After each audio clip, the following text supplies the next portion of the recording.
Your kids could get free or low-cost health coverage from Medicaid or CHIP. Even if you've applied before, they may be eligible now. Kids up to age 19 are covered for checkups, vaccines, dentist visits, hospital care, and more. And if they already have Medicaid or CHIP, remember to renew every year. Visit insurekidsnow.gov or call 877-KIDS-NOW. Paid for by the U.S. Department of Health and Human Services.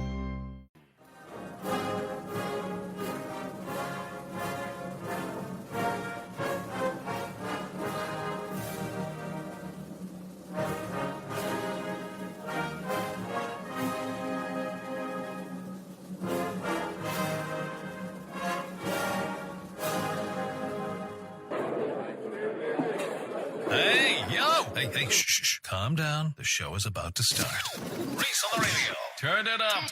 Turn it up low. Turn it up loud. It's like a dream come true. Turn on your radio. Reese is on the radio. Yo, let's get it. Due to the nature of this program, discretion does not exist. It's Reese on the radio. Right now on WTIC News Talk 1080.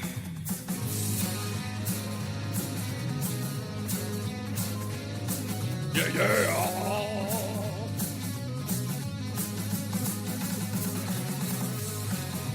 I know we're online. I know the Red Sox are playing. But that's all right. It's still going to be a darn good show. It's Reese on the radio on WTIC News Talk 1080. And I know what the major story is, of course. And it's entertainment news. And I know that if you are here, you are expecting Reese to break this down.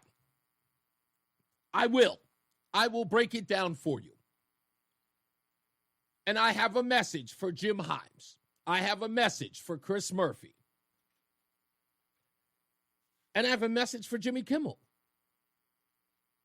You might want to check your own party on this Jimmy Kimmel thing. You might want to check Jimmy Kimmel on this whole thing. Because I remember the outrage when cancel culture or people being fired for their views or their, as you like to call it now, free speech. You didn't have anything to say and you celebrated it.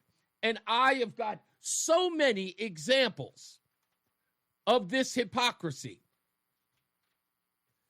And it wasn't like they didn't know it was there. They all knew it was there. And some people might argue, but Reese, you're talking about racist comments. So, I thought the argument was free speech. I thought you said, as of late, hate speech is covered as well. And as far as the government is concerned, that the government shouldn't get involved in private affairs. Oh, what short memories we have. We don't here at Reese on the radio. We don't have short memories here. I don't know why I do it. I have no idea why I do it.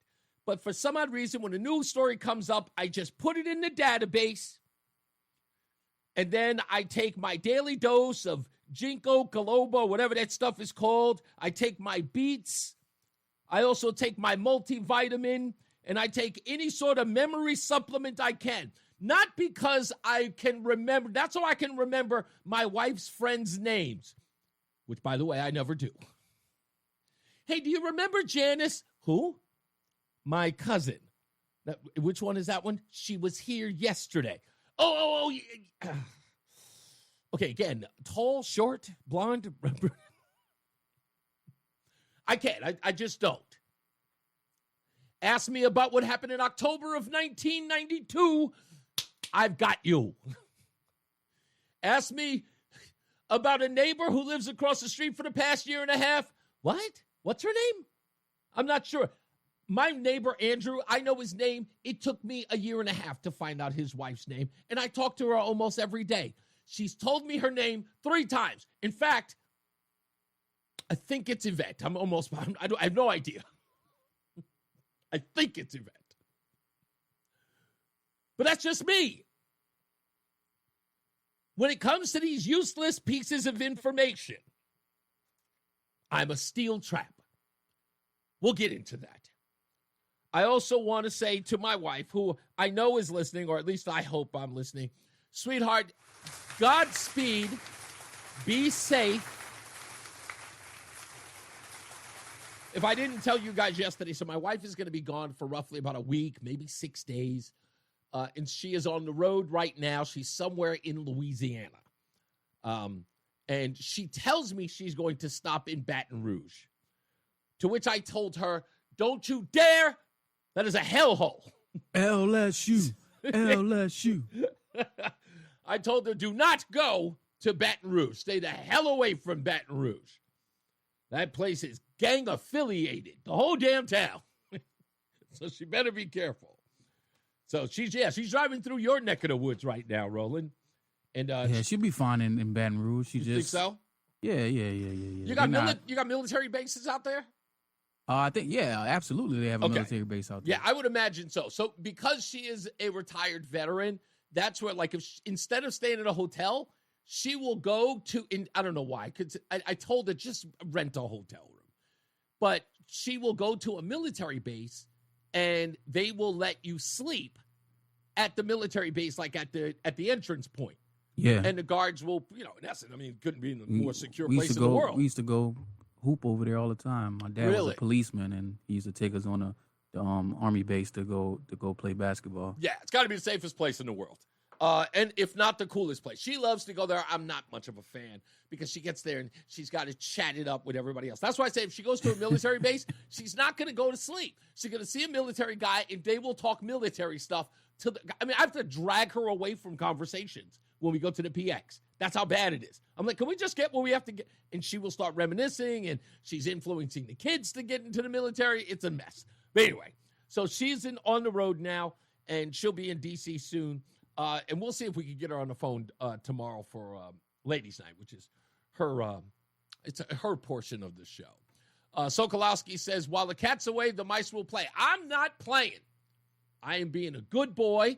I've already put the alarm on the house, and I'm not leaving. I am in a fortress. I'm not allowed to go outside. I am not allowed to go outside while the wife is gone. Maybe to take out the garbage. That's about it. I hope you order and eat. No, I'm not ordering. I was told that I cannot order food. I must learn to cook this week.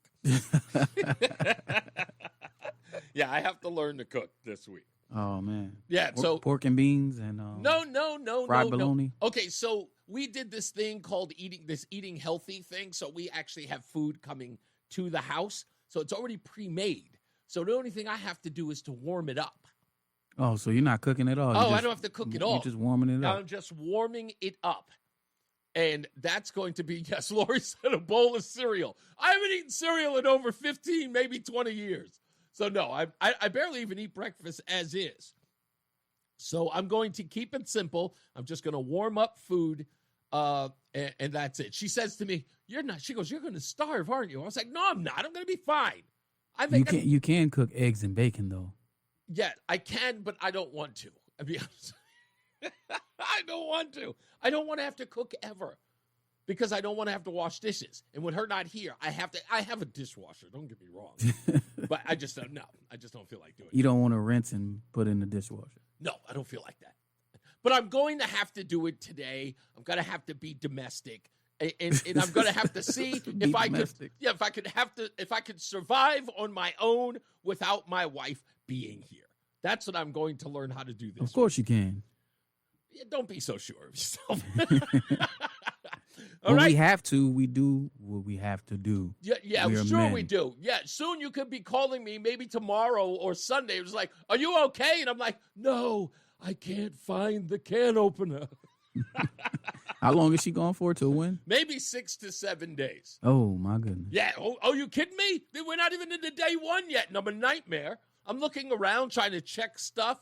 I've literally just put out food for me to prepare for myself. I've had nothing for lunch. That was I will say that was the good thing, me being raised by just a single mom. I know how to do all of that crap, and my wife and daughter leaves for 2 weeks or 3 weeks out of every summer, and I'm just at home dolo. So, Really? Yeah. Well, I mean, don't get me wrong. I will figure it out. In fact, I'll tell you what I will do, and this is going to be interesting. I am actually going to grab whatever is in that kitchen, and I am going to come up with some concoction that I can make on my own. Just anything. Just of all my favorite things, mix them up. Some goulash? Yeah, we'll call it goulash, but all I'm going to do is I'm going to put it in a big giant ball and put it in the oven and put it to like 385 and sit it there for like an hour or two, and whatever comes out, we eat. That's all. Oh, my goodness. Who's we? Oh, no. When I say we, I meant myself. Okay. You know what I'm saying? Okay. Please don't. Whatever. Don't feed that to anyone else. But no, whatever comes up, that's what I eat. And, I'll just figure it out. At least then I would have had some fun cooking and maybe come up with something that I could possibly, feed my wife in the future that she will hate and tell me that I am no longer allowed in the kitchen. Which, by the way, can I tell you a little secret here to everybody, just between us?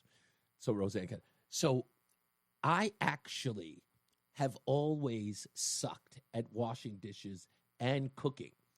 And I purposely decided not to learn so I never have to do it. In fact, I usually destroy every bit of food that I've ever made on purpose because I don't like doing it. And usually, out of frustration, people don't allow me in the kitchen anymore. And she doesn't either because I'm just not... I can't figure it out. I don't understand anything about seasoning. I do know that this is salty and this is bland. I don't know how this stuff works. I don't even understand why it's relevant. Somebody's got to explain to me, what is the relevance of paprika?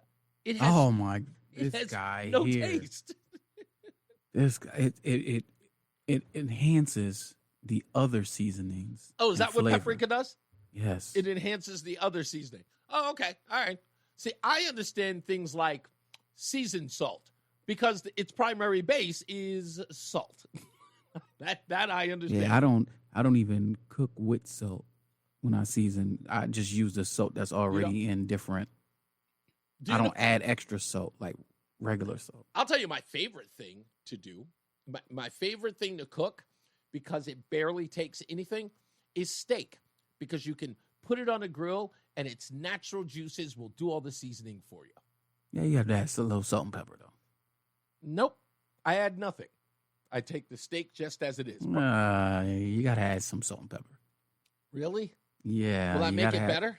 Yeah, you got to have salt. You got to do salt and pepper I on both was under sides. the impression that salt makes it shrink.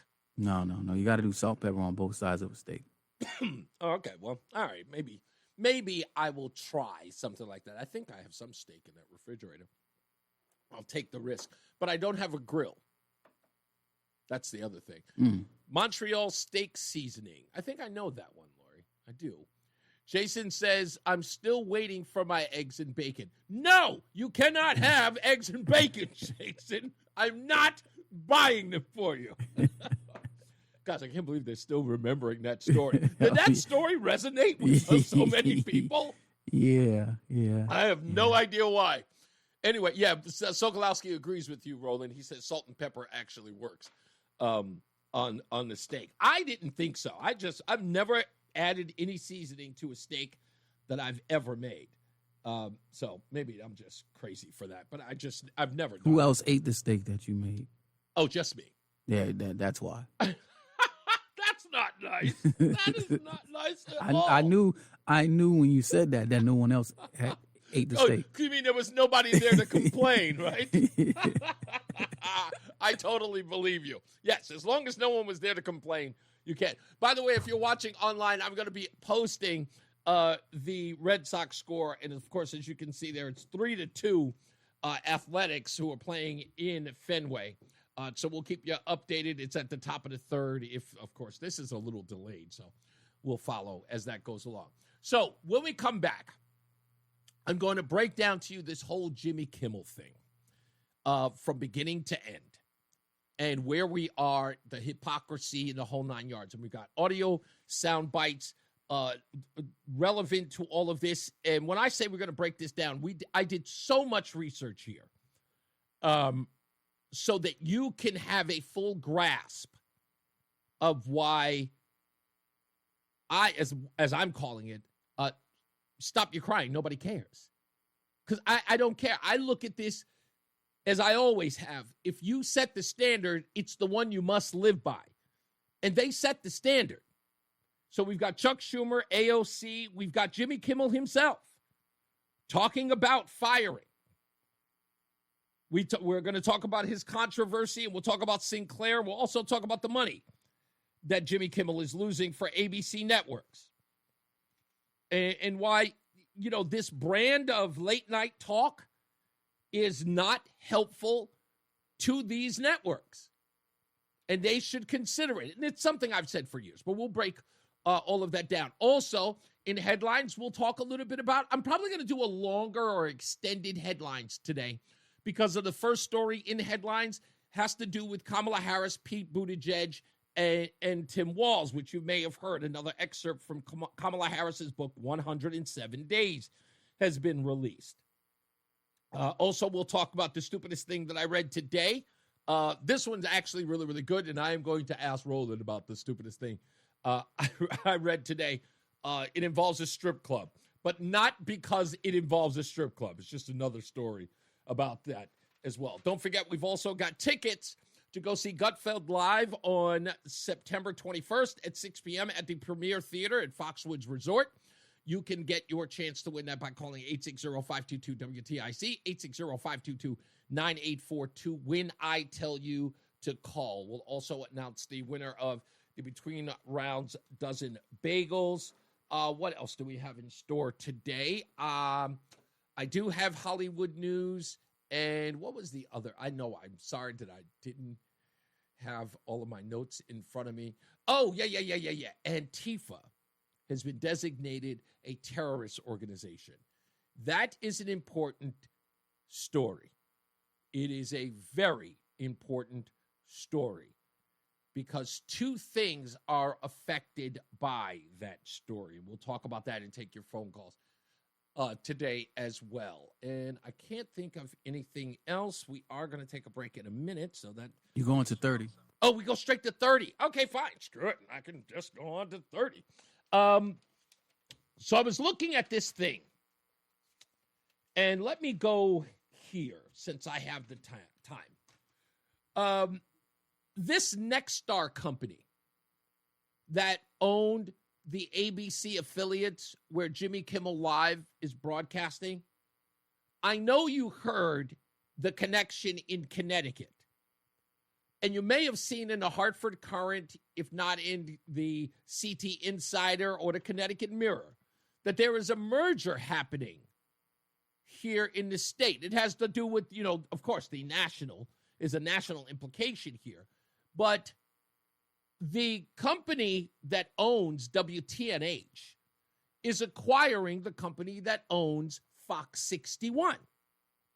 And that merger is beginning. A lot of people have problems with that because they believe that TNH is too big. Maybe it'll phase out Fox 61 or, whatever. Monopoly type stuff. But that's an important thing to recognize in all of this. Many people are saying because of this merger and its need to be approved by the FCC, that led to the Jimmy Kimmel firing. Cancellation. Let's just call it that because I don't know if he's fired. But I will tell you right off the bat, it's deeper. It's way deeper than that. Let's take some things into consideration. About 10 years ago, Jimmy Kimmel Live used to bring in ad money to the tune of over $420 million. Now, not because the arena of late night talk shows were saturated. they've always been the way that they are since the Leno-Letterman era. And Arsenio as well. Don't forget them.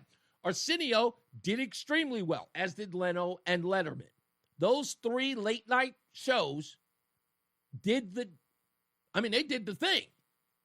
And they were huge names because of it. And sure, they competed with one another. Arsenio didn't have to compete all that much because he was on a syndicated network. But Leno and Letterman took large chunks of that evening programming. So when you have the three networks that have Jimmy Fallon, Jimmy Kimmel, Stephen Colbert, what happened? Well, Colbert immediately started switching to politics, and then the others followed suit. But when Colbert did it, Colbert got a lot of attention for it. And there was an uptick of interest. And many people believe that that kind of show was gaining importance, not relevance, importance. Soon enough, the others followed suit. Jimmy Kimmel in particular. Jimmy started having way too much fun about going after conservatives.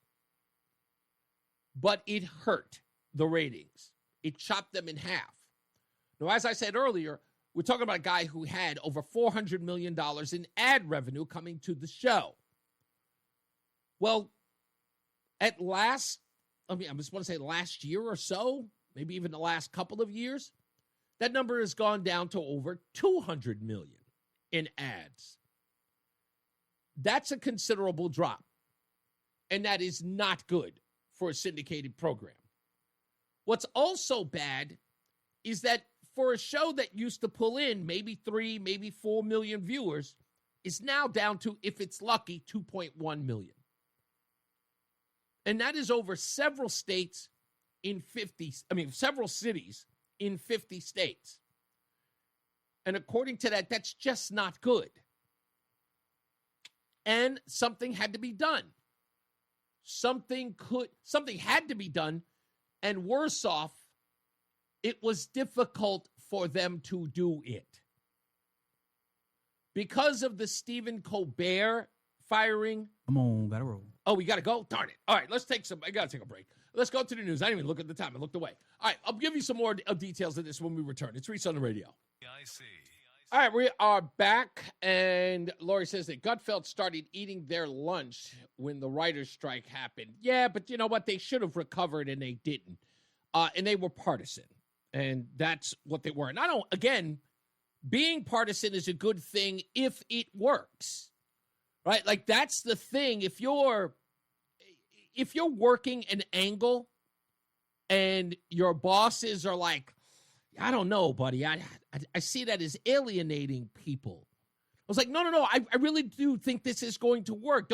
I think that there are more people who would be for this than would be against it. And then I try it. And then for years and years and years, I see my ratings plummet. And someone doesn't say to me, hey, you told me this would work. What's going on? Yeah, we used to make almost $500 million in advertising a year. Now we're down to $200 million. This isn't working. Can we switch it up? I can't right now because if I switch it up, people will think I'm phony, that I'm catering. So I for integrity's sake, I just got to keep doing it. Now, if I'm the brass, I got to make a decision here. Sure, I agree with Jimmy Kimmel if I'm his boss, right? If I'm ABC, if I'm Disney. Yeah, we agree with you. Absolutely, we agree with you. Yes, he's scum. His supporters are scum. Blah, blah, blah, blah, blah, blah, blah, blah. But we are a business, okay? We're not running a 501c3. We have to make money. Okay, we do. That's what we are in the entertainment business for. Other than that, we're just failing at the key word here. So when I said this on my X account, that this had nothing to do with what Jimmy Kimmel said, because trust me, what Jimmy Kimmel said was pale in comparison. There was nothing to be ticked off about. Nothing. It doesn't matter that Jimmy Kimmel was wrong about suggesting that the shooter was MAGA related. That doesn't matter. What matters is that Jimmy Kimmel is a hypocrite. And ABC needed to pull him, and they were looking for a reason because he was losing them money. But let's get to that later. Let's go to this point. Here's Jimmy Kimmel after the murder of Charlie Kirk. He posted, instead of the angry finger pointing, can we just for one day agree that it is horrible and monstrous to shoot another human? On behalf of my family, we send love to the Kirks and all the children, parents, and innocents who fell victim to senseless gun violence. So he was said, finger pointing, he was admonishing. And then, of course, he backtracked on it. We had some new lows over the weekend with the MAGA gang desperately trying to characterize this kid who murdered Charlie Kirk as anything other than one of them and doing everything they can to score political points from it. In between the finger pointing, there was grieving. On Friday, the White House flew the flags at half staff, which got some criticism. No, it didn't. It didn't get any criticism. And even if it did, why mention it? The guy was close to the president of the United States, and he was close to a lot of people. Not half of Americans, a lot of Americans, especially young people. So you heard him there saying that all the finger pointing started. And then he accused the killer of being MAGA related. But again, it's not like this was Jimmy's first offense. He had others. Tesla stock is way down, almost disastrously so. People have been vandalizing Tesla vehicles, new Tesla vehicles. Please don't vandalize. Don't ever vandalize Tesla vehicles. And so everybody thought it was funny. Mocking vandalism. These were all political attacks. They thought they were funny. His audience thought they were funny. But if this had been any other person, it would have been considered as shock and absolutely despicable. But no one said a word at ABC, and they never forced him to tone it down. This was vandalism that could have put someone's life in jeopardy. But no, they didn't care. But he didn't just go after a company. He also went after people. He went after individuals. And if you really want to know the partisanship of Jimmy Kimmel, look no further than COVID.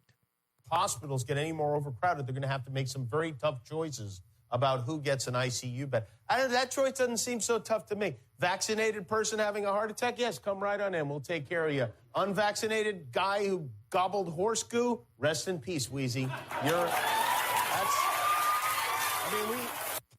Free speech, you say, right? Okay, got no problem with that. Right? Mocking people who took ivermectin, saying, have a nice life. In essence, mocking them, should they pass away? Okay, free speech, folks. That's absolutely fine. I wouldn't have been so offended if the guy really was just a comedian instead of a partisan hack. And if people are saying that he was just being funny, let's remember election night.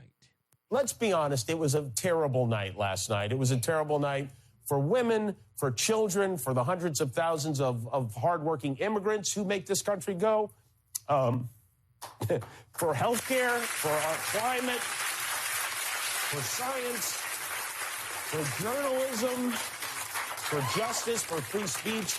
It was a terrible night for poor people, for the middle class, for seniors who rely on Social Security, for our allies in Ukraine, for NATO, for the truth and democracy and decency. And it was a terrible night for everyone who voted against him. And guess what? It was a bad night for everyone who voted for him, too. You just don't realize it yet. Yeah, look at him on his high horse, virtue signaling, telling the world how bad it was going to be.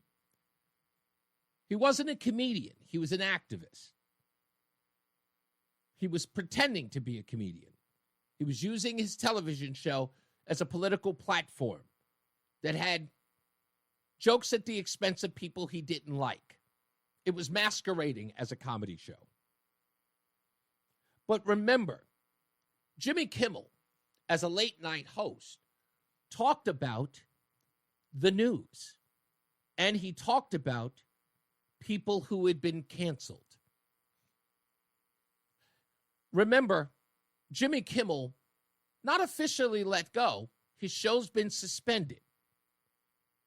But you would expect somebody like Jimmy Kimmel, who many are saying in the New York Post and others, even Rolling Stone, that he's livid and he's crying for free speech. Let's see how he felt about Roseanne's free speech, who was then his label mate at ABC. The biggest story of the day today was Roseanne. Roseanne, you're not going to believe this, but she tweeted something outrageous.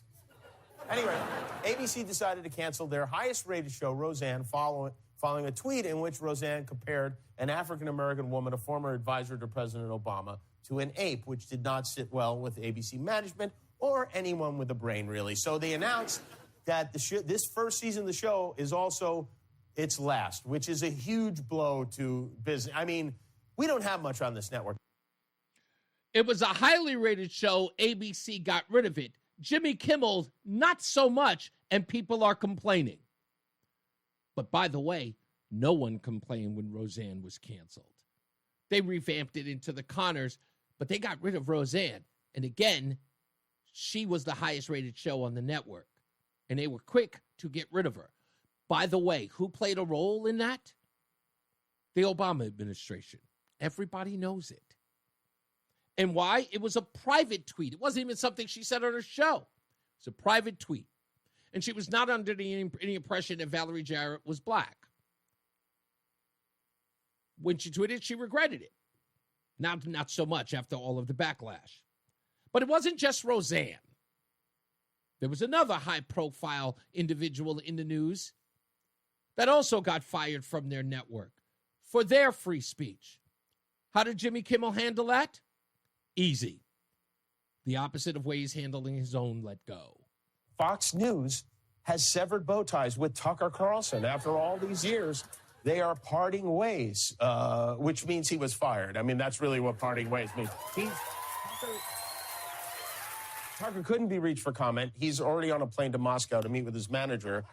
But what a shock. I mean, what an absolutely delightful shock this is. Why wasn't anybody screaming about free speech then? There was no free speech at that point. And all the people who were in government who are saying that Jimmy Kimmel didn't deserve to lose his job and free speech is on the line and authoritarian rule is happening right before our eyes? Let's go to a true fascist. Alexandria Ocasio-Cortez after Tucker Carlson's firing. Tucker Carlson is out at Fox News. Couldn't have happened to a better guy. What I will say, though, is while I'm very glad, but deplatforming works, and it is important. And there you go. Good things can happen. Good things can happen. Talk about government overreach. Here's Alexandria Ocasio-Cortez talking about the government's role when it comes to the media. You know, I do think that several members of Congress in some of my discussions have brought up media literacy because that is a part of what happened here. And we're going to have to figure out how we rein in our media environment so that you can't just spew disinformation and misinformation. It's one thing to have differing opinions, but it's another thing entirely to just say things that are false. And so that's something that we're looking into. Yeah, you can't say things that are false in the media. And last but not least, let's go to Chucky Schumer. Chuck Schumer, I remember him talking to a media mogul, telling him to remove someone from the network immediately. Rupert Murdoch, who has admitted they were lies and said he regretted it, has a special obligation to stop Tucker Carlson from going on tonight now that he's seen how he has perverted and slimed the truth, and from letting him go on again and again and again. Not because their views deserve such opprobrium, but because our democracy depends on it. Our democracy depends on it. Our democracy depends on it. Now, nothing would be better if you really, really want to get good stuff. Hey, can I go straight through, or do I have to take a break coming up? Because the next piece I have to play is pretty long. Rolling? Okay, he's not there. All right, doesn't matter. This one is my favorite. Because right now, we're having a conversation about who can be called a Nazi, who can be called a fascist. People are now saying that that language is wrong. People are asking the question about whether or not we should still call this administration a bunch of dictators and fascists.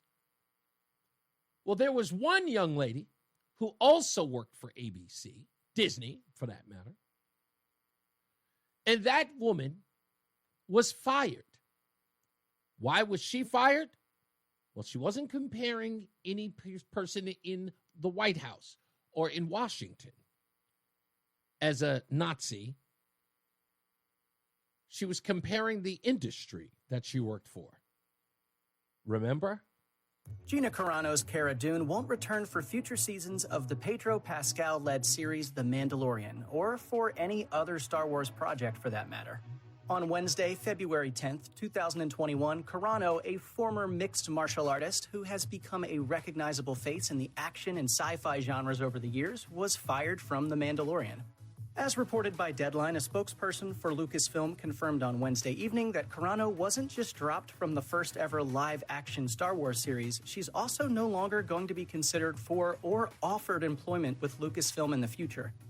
The decision came after Carano continued to share on social media statements that Lucasfilm deemed, quote, abhorrent. The star's penchant for expressing her political opinions online, no matter how divisive or offensive those opinions might be, caused many fans to urge Lucasfilm to fire her. Carano's most recent controversial post on Instagram suggested that being a Republican in the U.S. in 2021 is similar to being Jewish in Nazi Germany. Anyone? That was the controversial post that got her fired from The Mandalorian, that got her fired from Disney, saying that being a Republican in the United States was tantamount to being treated like a Jew during Nazi Germany. Inaccurate? Inflammatory? I guess not. Everyone's looking at it today saying to themselves, yeah, she's kind of right. It's kind of accurate. No one seemed to work remotely to defend her free speech. There were no efforts to defend her. I looked it up. I did a deep dive. The New York Times, for Gina Carano's 2021 firing over the Holocaust analogies in the anti-mask post, coverage emphasized her bigoted views without advocating for reinstatement. They said the New York Times applauded corporate consequences for conservative hate speech. MSNBC, they said Carano's segments on MSNBC highlighted her right-wing conspiracies, justifying her ouster. No calls for due process. CNN, what did they say about Carano's? They fired Gina Carano Trends, noting her post as inflammatory, warranting her dismissal. They supported swift justice for her conservative words.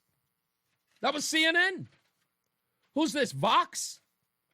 Vox in 2021 explained that Carano's firing as deserved for her long history of bad social media posts, like Nazi comparisons, stating it wasn't conservative bias, but anti-bigotry. What are they talking about? All of this is nonsense. All of these are lies. They don't care about Jimmy Kimmel's free speech. They're angry because one of their owns got the axe. But if I could, I just want to play this. Jim Himes, he is my favorite. And I think someone wisely cut him off at the end of this diatribe. ABC, which is owned by Disney, took Jimmy Kimmel off the air because a senior federal official, Brendan Carr, the chairman of the FCC, didn't like some things that Jimmy Kimmel said on TV. And I'm talking to you now because I'm just getting so damn sick of people who purport to be for free speech. I'm sorry, are you getting mad? You getting all angry? In fact, turning out to be for free speech for the people that they agree with. Today on the floor of the House, the Republicans tried to censure Ilhan Omar not for something she said, but for a video that she retweeted. Now, by the way, I suspect that video was horrible. I don't often agree with stuff that Ilhan Omar says. I don't think what Jimmy Kimmel said was good. I didn't like what Charlie Kirk said, but that does not matter. It is completely irrelevant. The point of this country is to allow each and every American to articulate the beliefs that they have without any fear of reprisal. Except for ABC, except for Sinclair Media, except for Nexstar. How do I know? Because Jim Himes told me so. It's pretty simple. I'm not one bit surprised that Brendan Carr said what he did. This administration has shown that they only care about the free speech of the people with whom they agree. Does Brendan Carr not have free speech? Dum-dum? And I'm only just a little surprised watching corporation after corporation and law firm after law firm and university after university cave that ABC and Disney caved to this. But folks, it's time to start defending people's right to say what they want, especially when what they say is obnoxious. Okay. What are you asking for? That's the whole point. And it's time to start holding people like ABC and Disney and Brendan Carr accountable. Holding them accountable? So Brendan Carr must be held accountable for his free speech? ABC must be held accountable for their right to let someone go? So you're talking about retaliating against people's own freedom to make a decision on their own. Do you know what you just said, Jim? Perhaps it was wise that you cut it off when you did, because you are now suggesting that people should hold people accountable for the things that they do or the things that they say, because the corporation said, sorry, Jimmy, we cannot tolerate your speech. Oh, you can say it anywhere you want to, but you can't say it and represent our company. And Jim Himes' response to that is, we should hold people accountable for their freedom to do business in the way in which they wish to. Somebody's got to explain it to me. They can't. Let's go to the blowhard, because you know he had something to say. I don't know if he was out drinking or partying or something. He looked a little disheveled because he was looking around on the street. Has he ever been on the street before? He's never gone outside at night. This is my first time seeing him there. Yeah, Chris Murphy. Stephen Colbert is gone. Jimmy Kimmel is gone now. You need to see what is happening right now. It is the systematic destruction of free speech in this country.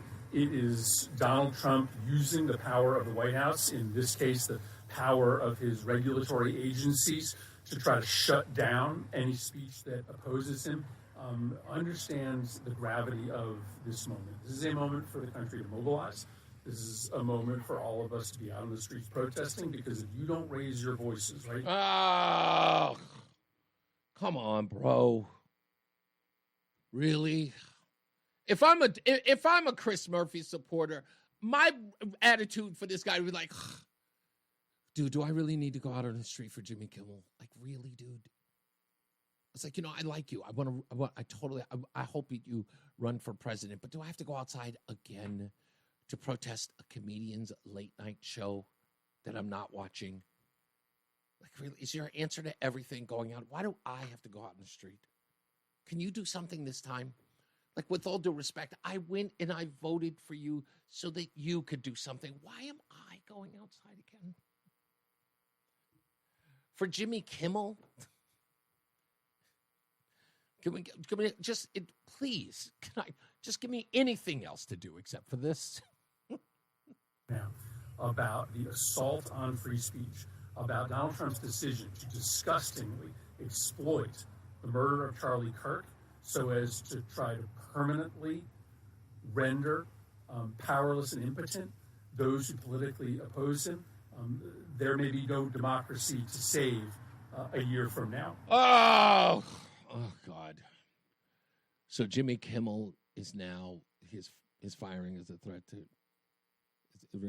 is that what it is? It's a threat to democracy now. I never knew that democracy was hanging on like by a thread. And Jimmy Kimmel was like, that was the thread. That was the bridge too far. Do you know what this reminds me of? This is like when America went to war with Canada over Terrence and Phillip in the South Park movie.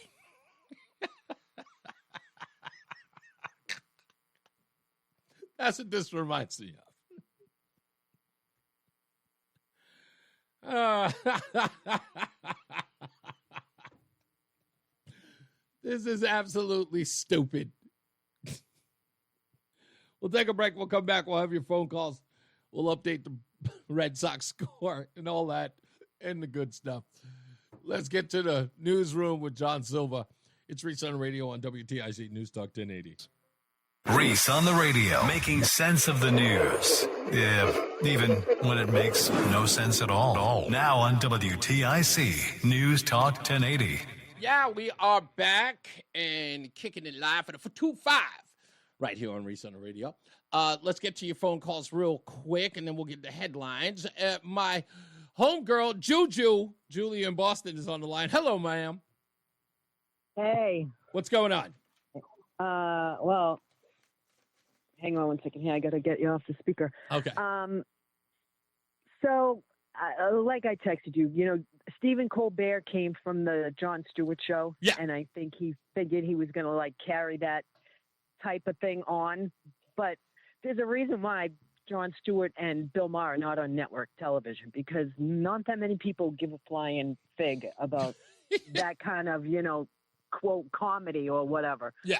So that was just a waste. And I'm besides myself that people are freaking out over him being fired for his free speech when they don't care that Charlie Kirk was killed for his free speech. Yeah, the fact that they are ridiculous. treating it like it didn't even happen. I had a discussion today with an older woman out of Chicago, and I go back and forth with her. She is an avid MSNBC watcher, cannot stand Trump.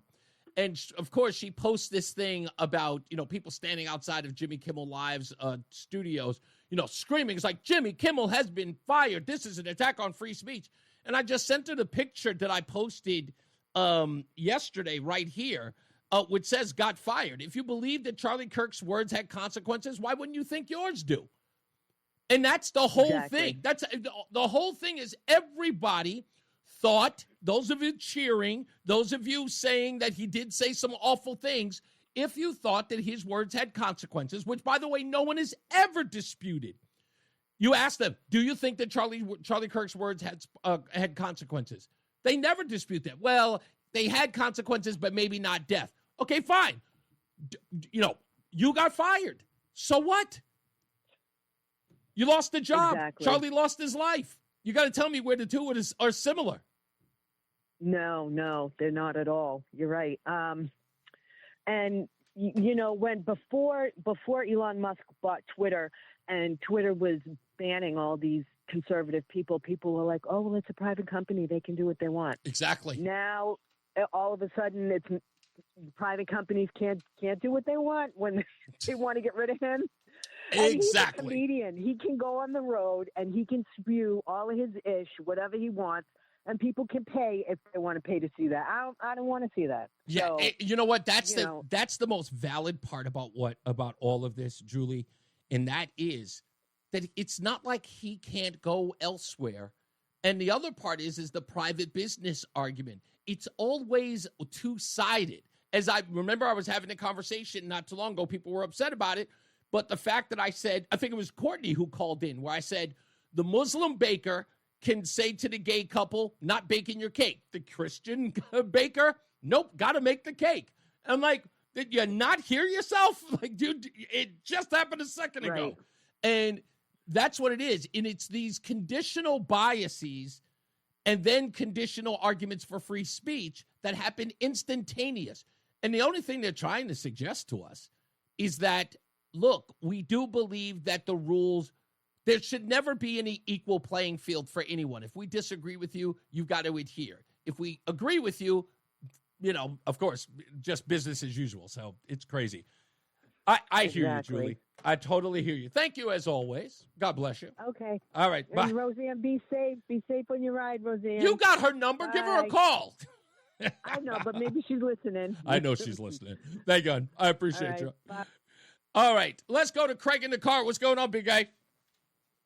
Man, these politicians are so intellectually dishonest. Okay, so Colbert and Kimmel getting fired is an attack on free speech. Yeah. So let's take a walk. Let's take a walk down memory lane. Mm-hmm. Tucker Carlson. Yep. Bill O'Reilly, Greta Van Susteren, Megyn Kelly, Juan Williams. I guess that's not an attack. Oh, my goodness, that's right. What did Juan Williams is a perfect example because he's one of theirs. And what was he fired from? He was on, it was NPR, right? That was his job at NPR. It was NPR. And he said after he got fired that Fox was the only place he could go. Exactly. In fact, that was the interesting part. It was Roger Ailes, because he was already a contributor on Fox News, gave him a 2-year contract for $1 million a year after NPR fired him. And what did they fire him for? When he said as a commentator that, honestly, sometimes I am a little nervous whenever I'm on a plane and a Muslim is on the plane. And they fired him for being insensitive or Islamophobic as they do it. And they're talking about Juan Williams, a guy who has been a champion for NPR and liberal ideals for generations. And one comment, he was out of there. Exactly, in a heartbeat. So let's talk about an actual threat to democracy. Jim Hines and knucklehead there. Yeah. The state of Connecticut has 5 representatives and 2 senators in Washington. Damn, yeah. All of them are Democrats, and the state of Connecticut voted 41% for Donald Trump. Yeah. That's a threat to democracy. Couldn't agree more. That is taxation with no representation. We have nobody representing our voices in D.C.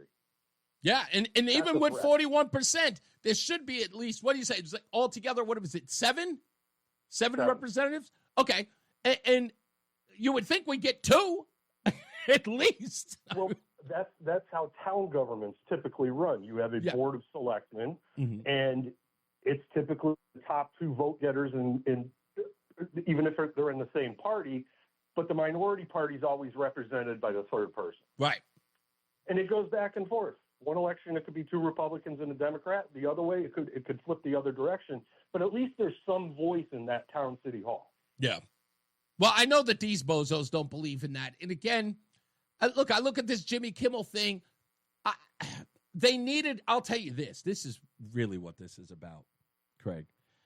They needed a distraction from the Charlie Kirk thing. And they really think that this is a winning argument.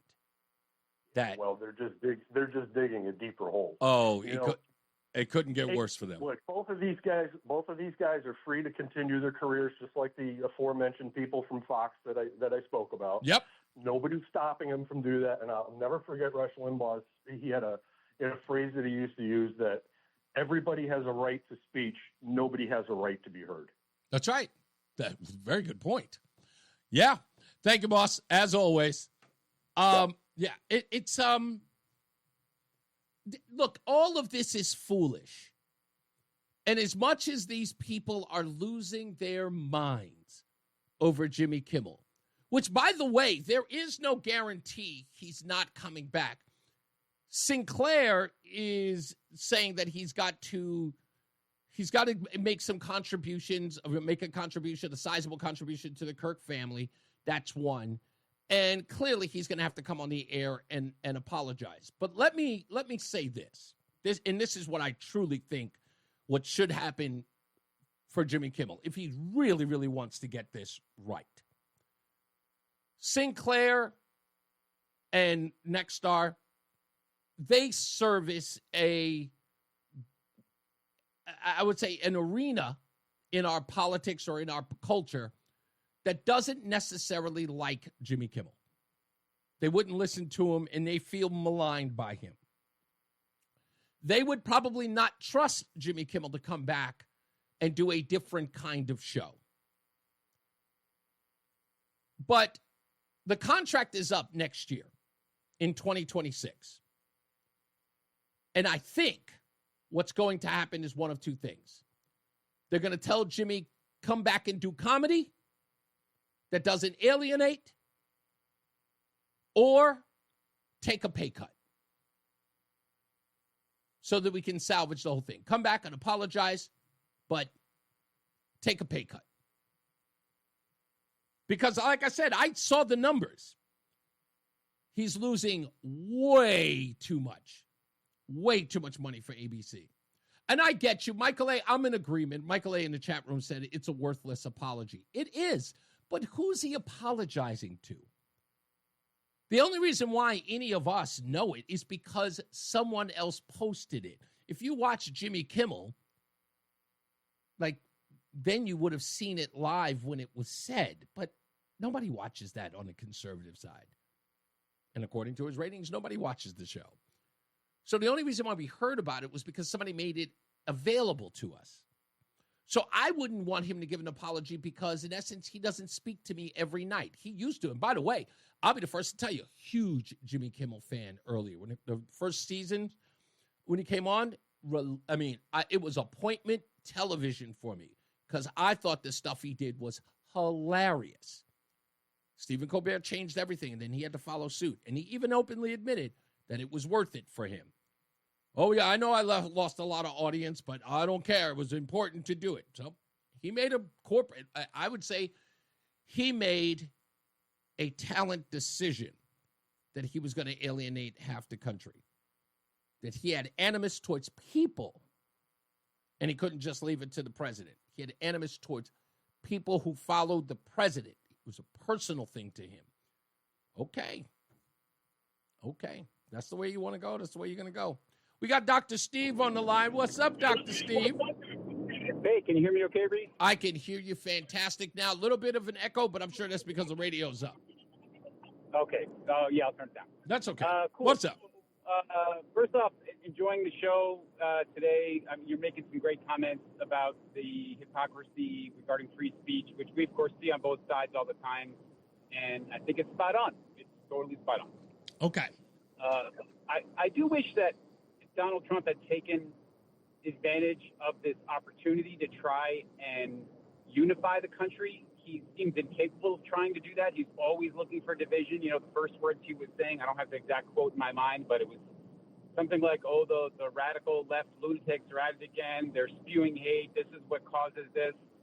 But as opposed to trying to say, let's universally stop doing this. Let's accept the fact that both sides are breeding this. In fact, we know that the majority of these attacks have been perpetrated by right-wing extremists, not. Do you know where that number's from? Do you know where that number's from, Dr. Steve?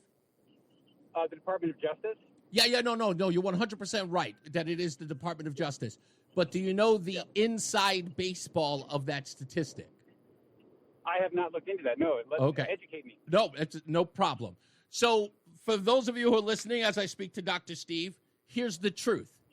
So the reason why the numbers are skewed, and Chris Murphy actually made a post about this that says that there are more right-wingers that commit acts of violence than left-wingers do. The number that's being used to take conservatives over the 50% mark is anyone who was arrested on January 6th, with that number is in like a little more than 1,000. Yeah, and 1,500 or so. That's right. And the people who were arrested were not arrested, not all of them were arrested for violent acts. So if you participated in January 6th, even in a tourism way, like walking through the Capitol, that is then added on to the quote-unquote right-wing violence, because it's all associative. So if you have over 1,600 people associated with, as they put it, violent attacks by conservatives on January 6th, the numbers are skewed. Instead of taking one event, because that's what it was, one event, you're counting them by the numbers individually, as opposed to, because every violent attack, by the way, is committed by an individual, right? Well, I can't agree with that. Yeah, no, and that's fair to agree with it, because that's my point. My point is that they're committed by an individual. But if you have one event on one day that ensnares 1,600 people, you can count those 1,600 people against, 25 events? Because in essence, you're counting 1,600 events. No, I hear what you're saying. I mean, I didn't call the debate that issue. No. I didn't want to say that, Steve. I'm just saying that when you're looking at that statistic, it is important to put them into context. But I will go one step. I'll go one step further. Okay. Every person that died on January 6th, with the exception of Ashley Babbitt, was not related to the events of January 6th. Yes?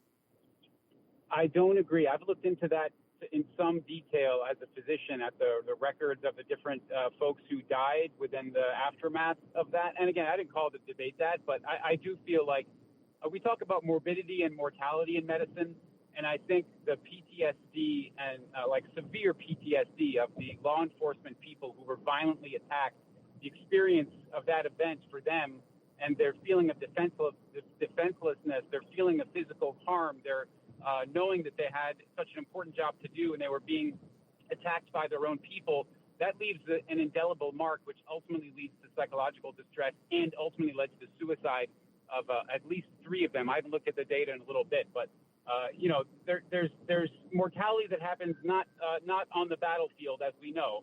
I can understand that. There's a great deal of damage from PTSD. I can understand. I can't imagine. Dr. Steve, hold on for a second. I can totally understand that, but that wouldn't account for a January 6th death because, again, I'm just going by statistics here. I don't want to seem like I'm being insensitive to people taking their own life or dying. I don't. I have no issue with that, and I'm not going to, of course, I won't go back and forth with you on that. However, let's go one step further. You do understand that when we're thinking about the amount of violence that's happening, right? Like people keep saying that there's language on both sides, right? So let's talk about the language on both sides. They say that Democrats are being called communists and socialists.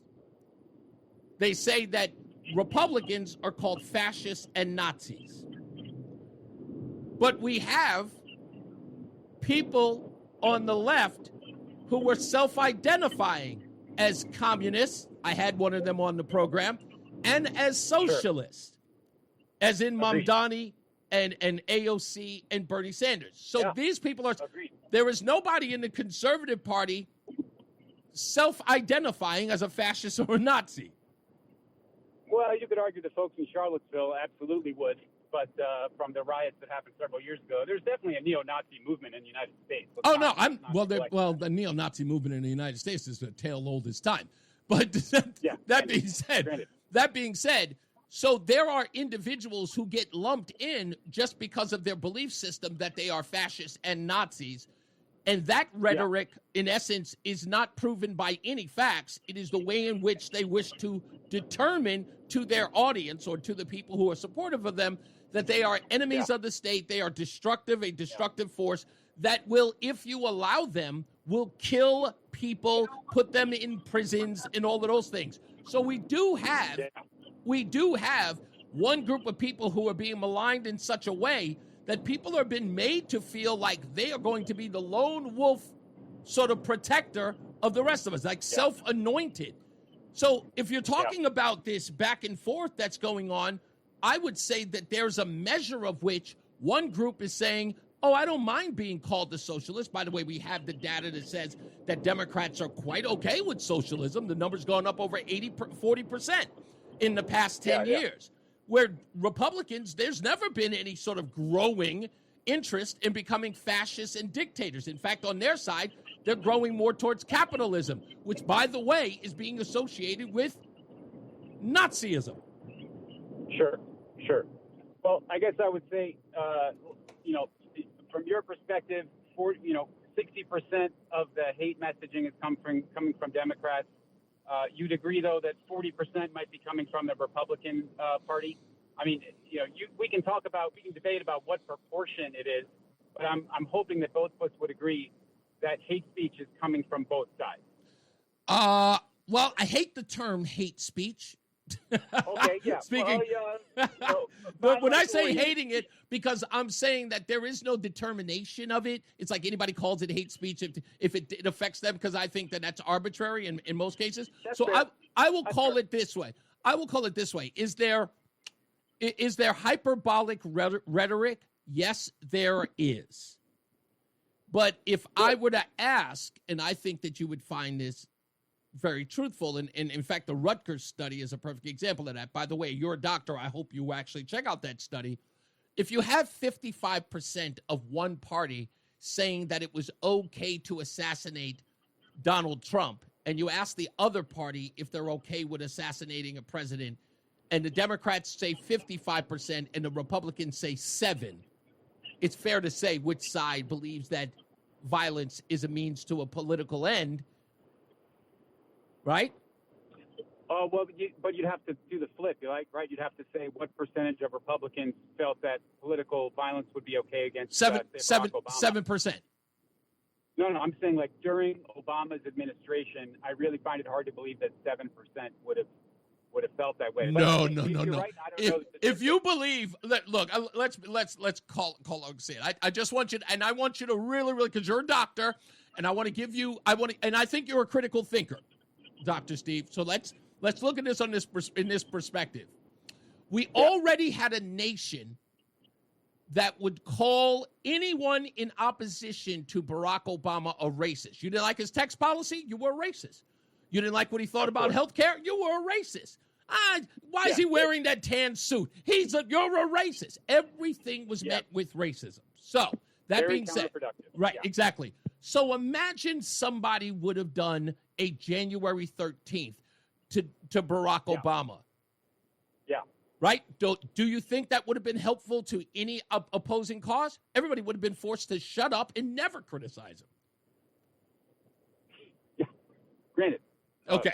Because I look at it this way. I'll take George W. Bush as a perfect example.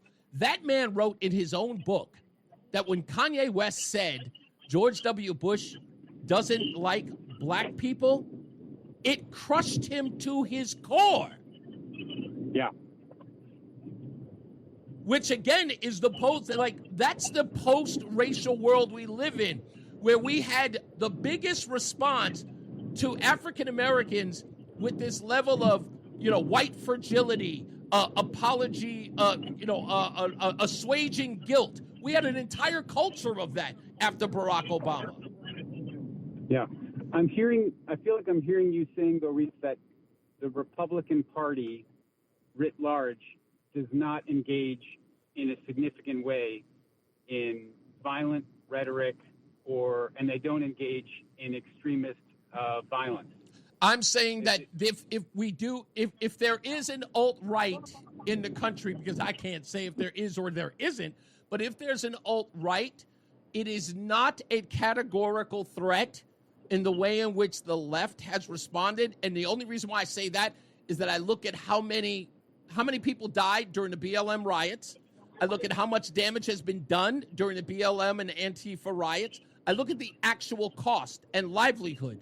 states like Portland, Oregon, and Seattle, Washington, and Ferguson, Missouri, and Minneapolis. I've watched every one of those cities burn as a result of left-wing ideology.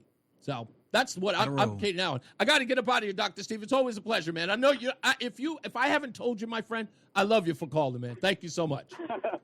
Thanks, Reese. You got it, man. All right, let's take a break. Let's get to some news with John Silva right here on WTIC News Talk 1080.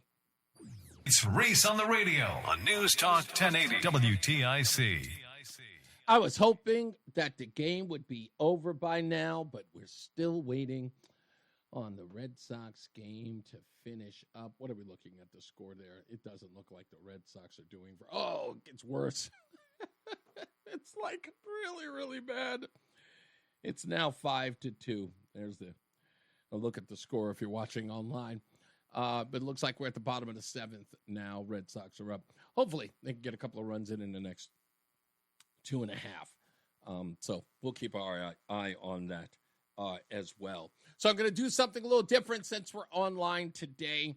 And normally I would, you know what? We'll just do it that way, and then I'll just make the changes. Time for headlines.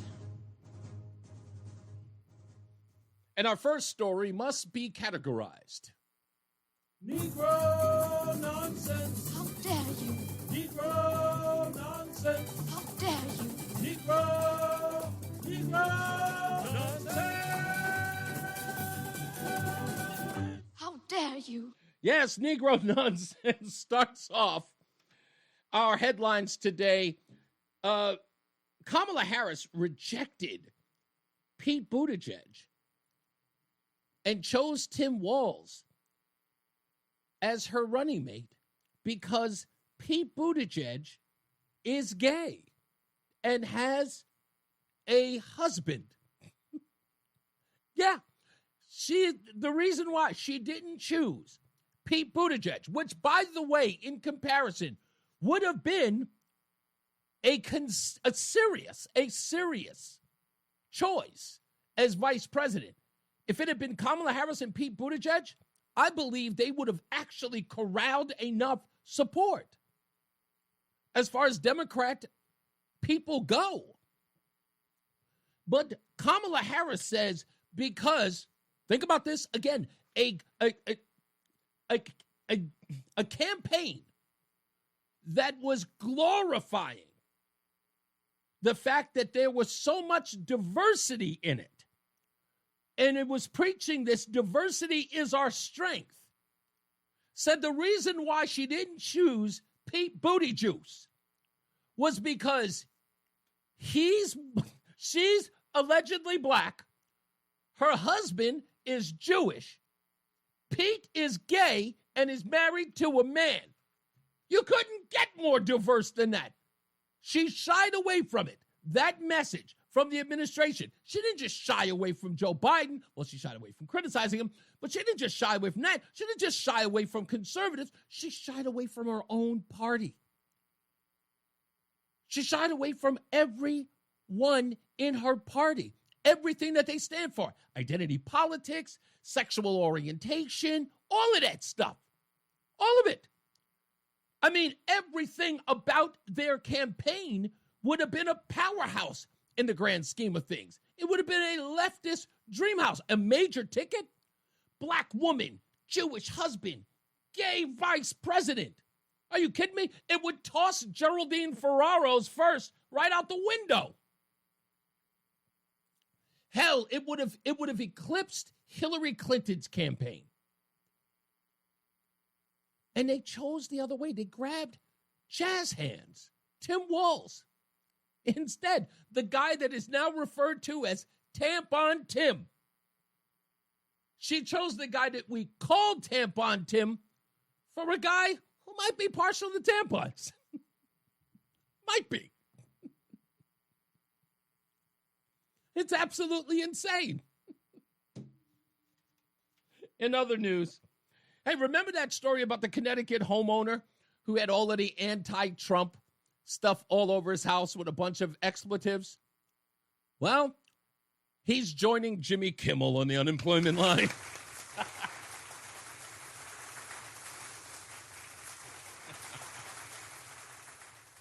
Yeah, apparently some people say that they doxed him and contacted his job at Ivanhoe Tool and Die Company. And I don't look, this is the thing that I don't understand about this story. You allowed the newspaper to cover your efforts to bash the Trump administration in full view. Front page stuff. They caught a picture of you holding a gun in front of your house with you defaced your own home with anti-Trump and anti-MAGA rhetoric. And your complaint is that somebody figured out who you were? Like what? I don't understand it, but there we are. This one's interesting because I would really, really like to understand this story. Now, I know that the news media might not dig deep into this, but this story comes out of the New Haven Register, and I want to thank Dave for always, bringing them up. But think about this. So, according to Lyman High School, parents and administrators are raising concerns about the declining enrollment in the school's music program, which has struggled to run courses and sustain participation since the COVID-19 pandemic. Now, the dramatic decline in participation in the school program at the Lyman High School in Wallingford says that they used to have 106 students in the school's band. It is now down to 28 members. From 106 to 28 members. Also, the school's chorus, which used to have 70 students or participants, is now down to 18. They're saying that there have been struggles, like post-pandemic education. They're saying that there were budget constraints and other extracurricular activities. Well, I know that the New Haven Register is probably not going to do it, but perhaps they should reach out to some of the parents whose children are no longer participating. Was it graduation?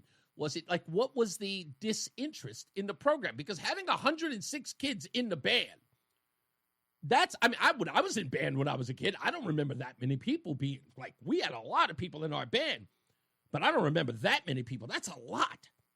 And to have it dwindle down to 18, not even half, or 28, I apologize, not even half, it seems, suspicious. So I don't know what that deal is. It just seems just weird, unless something else is going on. Anyway, let's get to our stupidest thing that we've read today. Yes,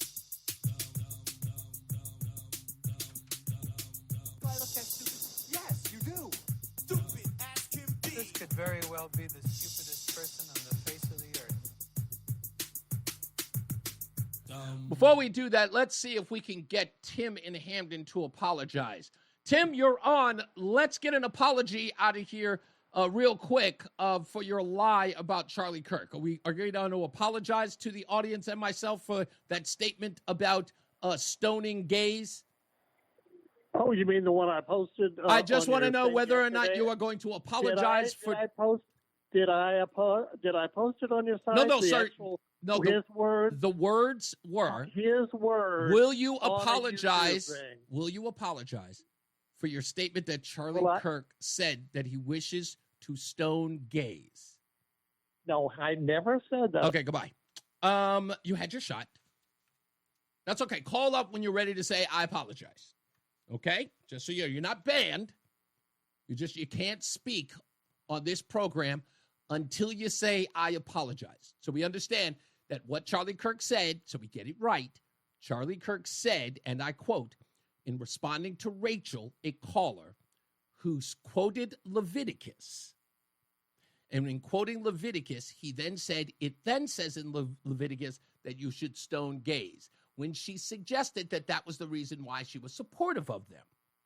He was just quoting the Bible. He never called for the stoning of gays. And if you can't just call and say, I was wrong for saying that he suggested that you should, or it was okay to, or that he was in any way a proponent of it, don't bother.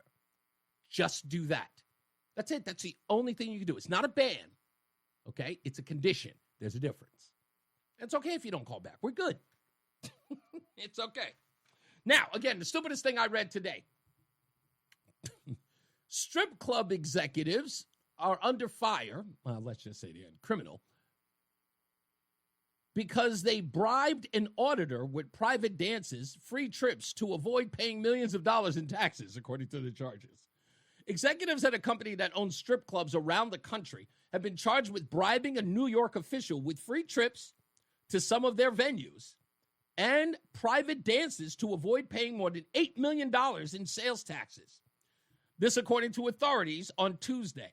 The Houston-based RCI Hospitality Holdings and its corporate leaders received a favorable treatment during the last 6 tax audits that were performed over a decade in exchange for the perks given to a state auditor. New York State Attorney Letitia James said that she alleges that RCI gave the auditor at least 13 complimentary trips to Florida, including hotels and meals, plus up to $5,000 per day of private dances at the strip club. These clubs included, only because I want to say this was one of the clubs. There's apparently a club called Tootsie's Cabaret. The auditor also received free dances, food, admission to clubs in New York.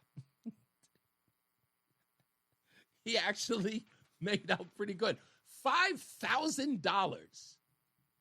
$5,000 a day in lap dances. I don't even know what that looks like. Like how many, after a while, wouldn't you just be bored? I don't want to spend $5,000. Like, that's, how long does a lap dance last? Isn't it like a song? Well, however long you got the money for. Apparently. Wait. $5,000 a day. Who would do that? That's a lot of money. I mean, unless like the lap dance was like $1,000 a song, but that sounds ridiculous. But yeah, that's the stupidest thing I read today.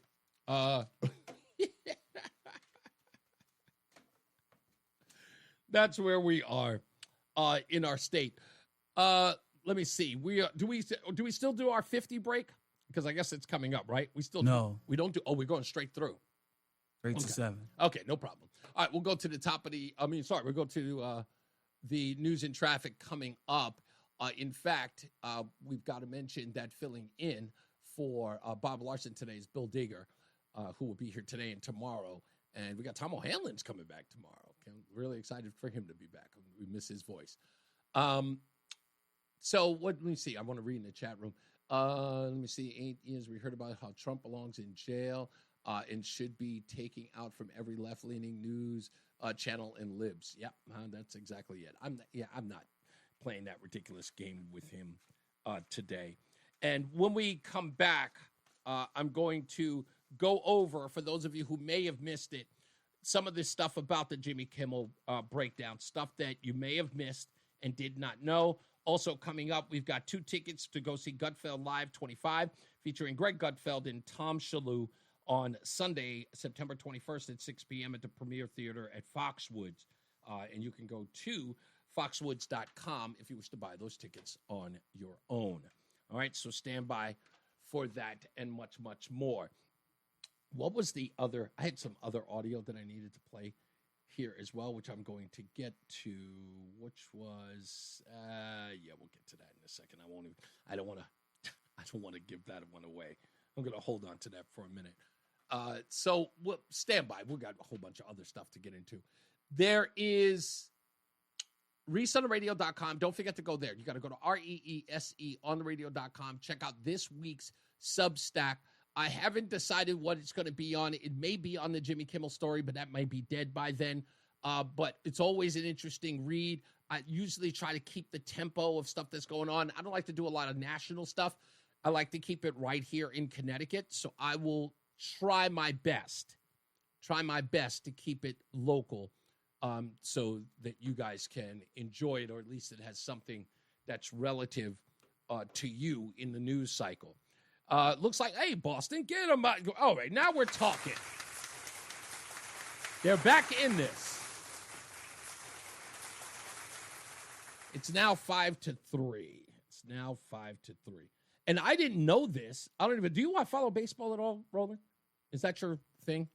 No, I don't follow baseball. You don't follow baseball at all? As a gambler, I thought it would. I thought at least that would be more interesting to you. No, you have to be knowledgeable about something to gamble on. Oh yeah. Well, you didn't follow baseball at all, like even growing up.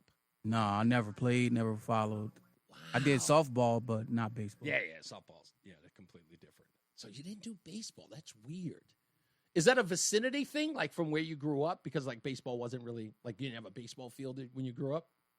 No, just people in my neighborhood play football and basketball. Yeah, I know. No, that much I know. I had this big argument with somebody many years ago. It was roughly about 2009, 2010. I remember having this discussion with someone, and it was about like the reason why kids in the inner city don't play baseball is because they only put basketball hoops in our neighborhood.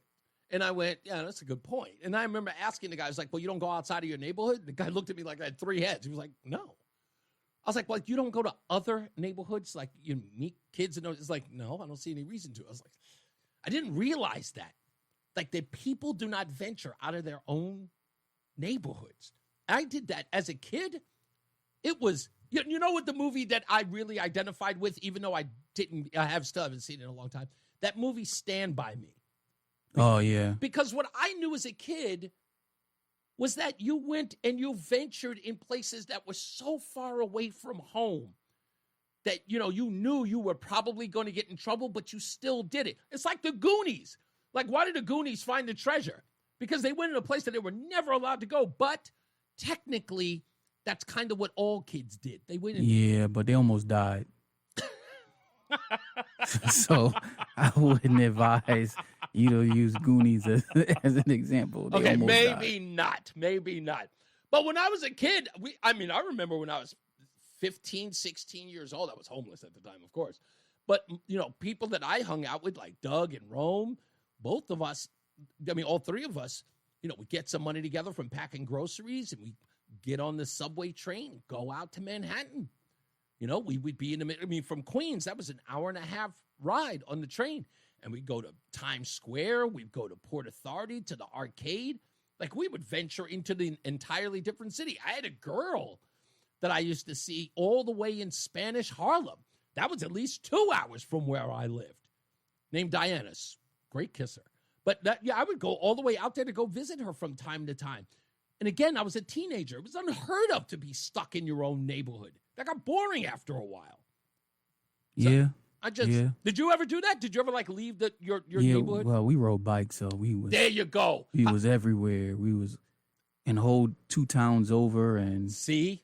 So yeah. Did you ever get into trouble? Absolutely. Yeah, you did. We would ride fast as we could back home. Did you ever get chased by a neighborhood, like the neighborhood kids, like when they realized that you weren't from their town? No, we never got chased because we always went over there to play football and stuff. But we got chased by dogs more than anything. Really? Yeah. Wow. Yeah, I've been chased by a dog or two.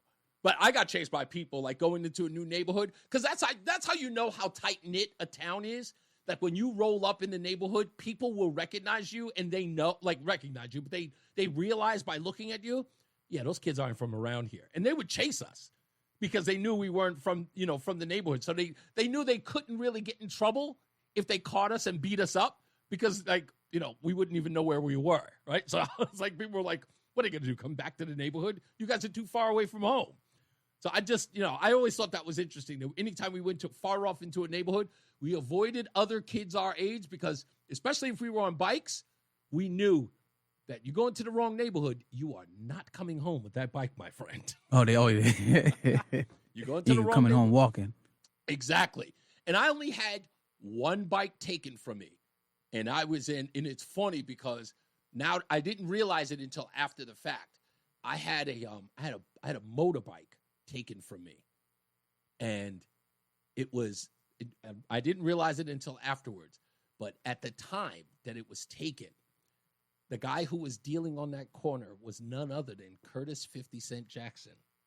Wow. On the corner I got it stolen from. I didn't realize that until years later. I found out. I was just like, yo, I know that kid. Sure enough, and I was in my grandmother's neighborhood in South Jamaica, Queens, way far from Hollis. And the guy, turns out that the block that I was on, Curtis was right on that corner. And from what they allege, somebody said that it was on his order that the dude took the bike. Because, apparently he was kind of like, a big deal even then. So, yeah. Yeah. He was that guy out there at the time. He was. South Jamaica was no joke. I don't even know what I was doing in that neighborhood, other than the fact that my grandmother lived there. I don't know what I was doing there. Oh, those were the days. Getting robbed, your bike stolen. Believe it or not, kids, you say that it's a horrible thing to happen to you. Not that it wasn't, but it's an experience when you get your bike taken. It's an experience. It's one that you can look back on.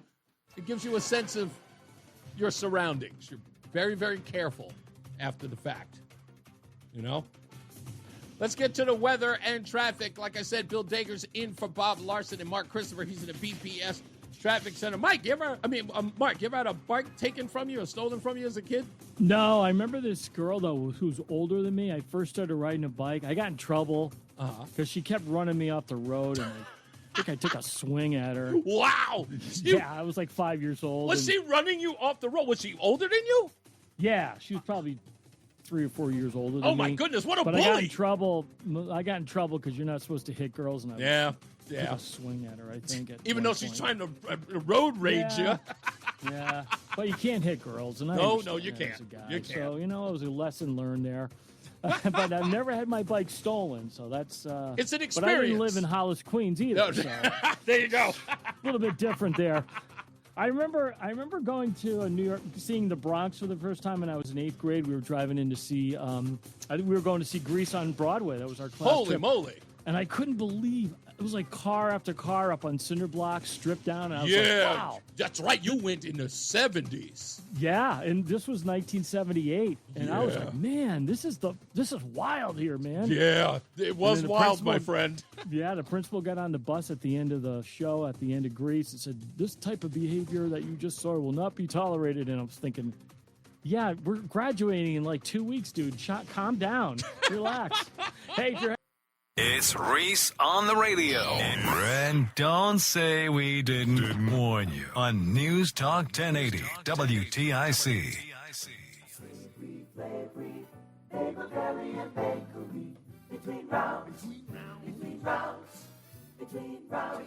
And like clockwork, we always do it.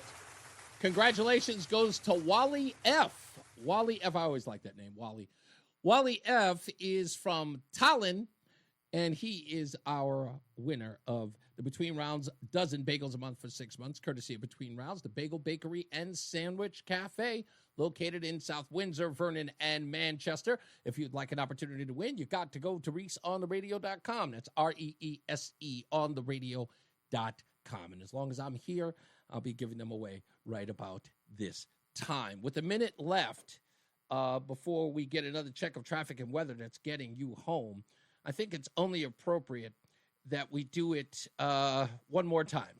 Negro nonsense. How dare you? Negro nonsense. How dare you? Negro nonsense. How dare you? Yeah, the winner of Negro Nonsense is not just Kamala Harris. It's also none other than repeat antagonizer Jasmine Crockett in Tubbs. I understood what was kind of pushing them there. And so I do want people to know that just because someone has committed a crime, it doesn't make them a criminal. That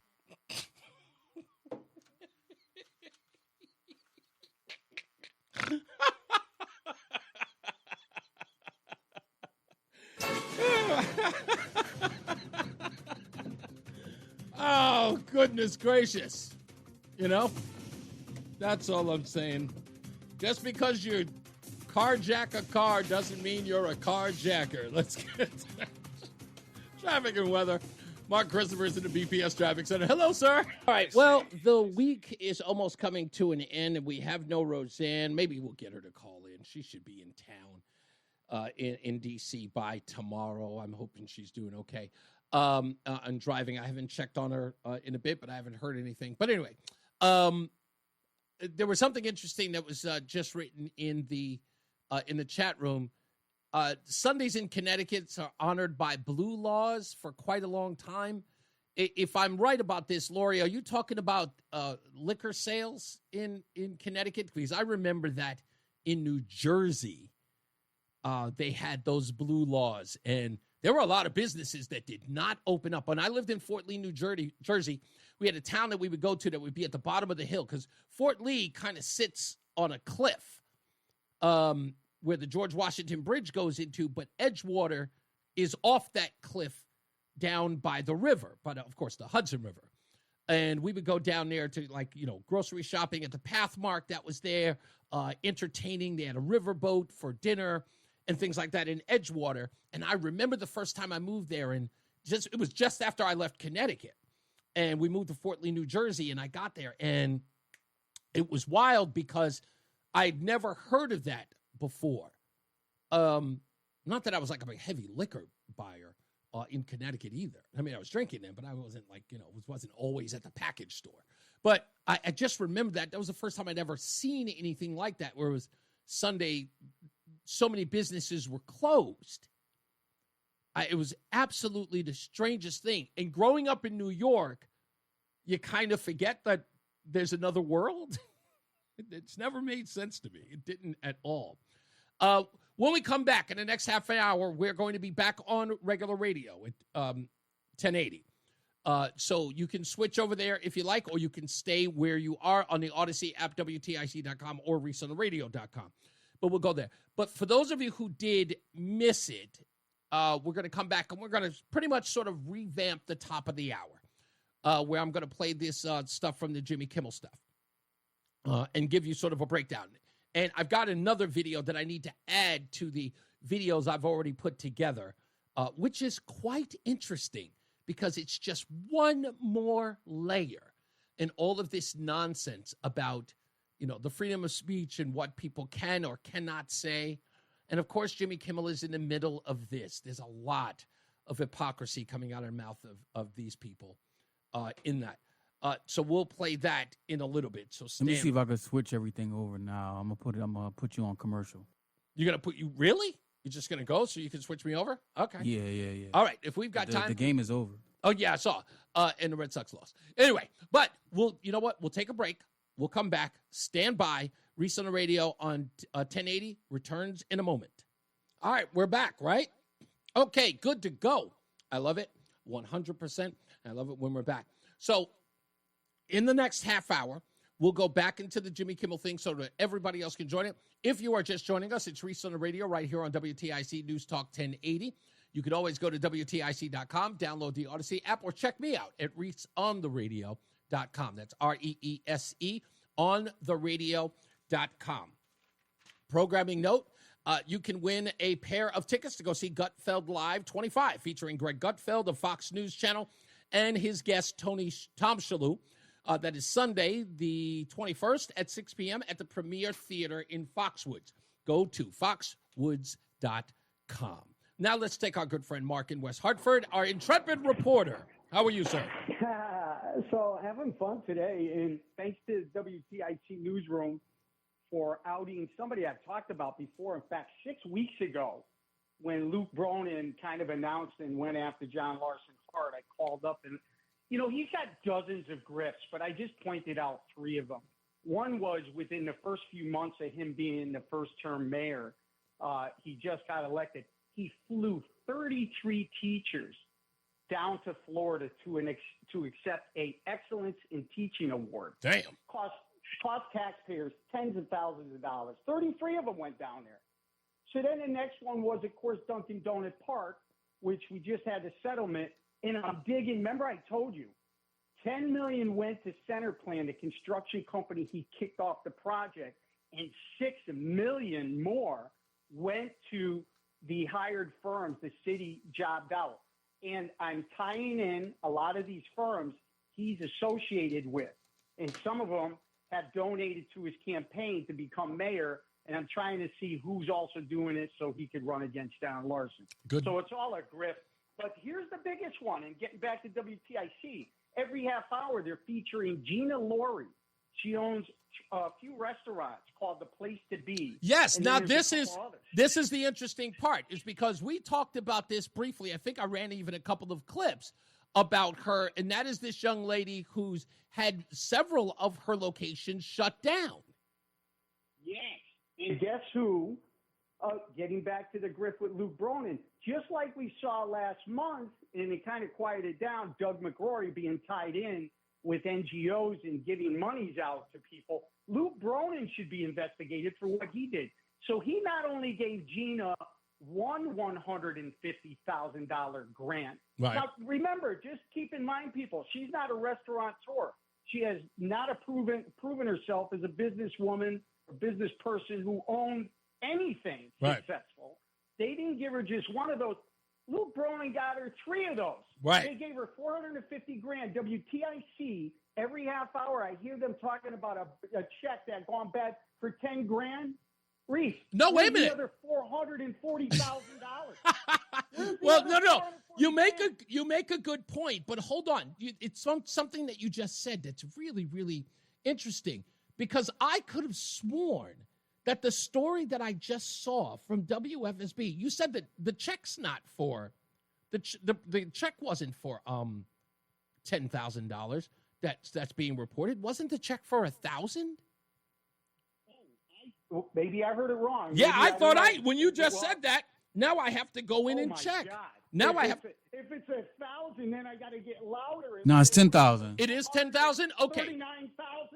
Okay, hold on. Because the reason why, when you said that, I went, wait a minute, that's not what I just saw, because it just came across. Oh, okay, there it is. Okay, good enough. The owner of the popular Connecticut brunch spot arrested for issuing a bad $10,000 check. Okay, good, because I thought I read somewhere it was 1,000. I was like, why would that be such a deal? Because Lori just said it was like, why such press for a bad check?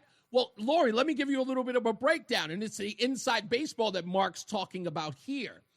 This is what we call the swell. It's the groundswell.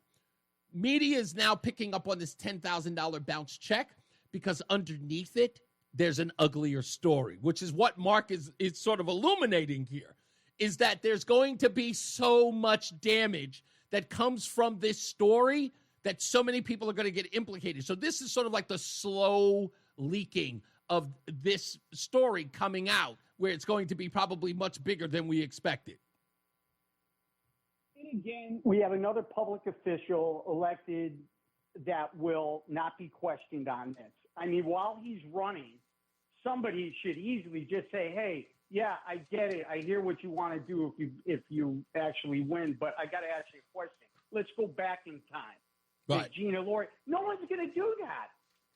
Yeah, but the only way that's going to happen, Mark, is if there is a challenger that has the goods on it. Because what's going to happen? Like, first of all, we know this business from the media. Yeah. No, I'm talking about somebody from the media. Well, first, they're never, again. They're never going to. Right. They don't. I got to wait for you to come. I got to wait for you.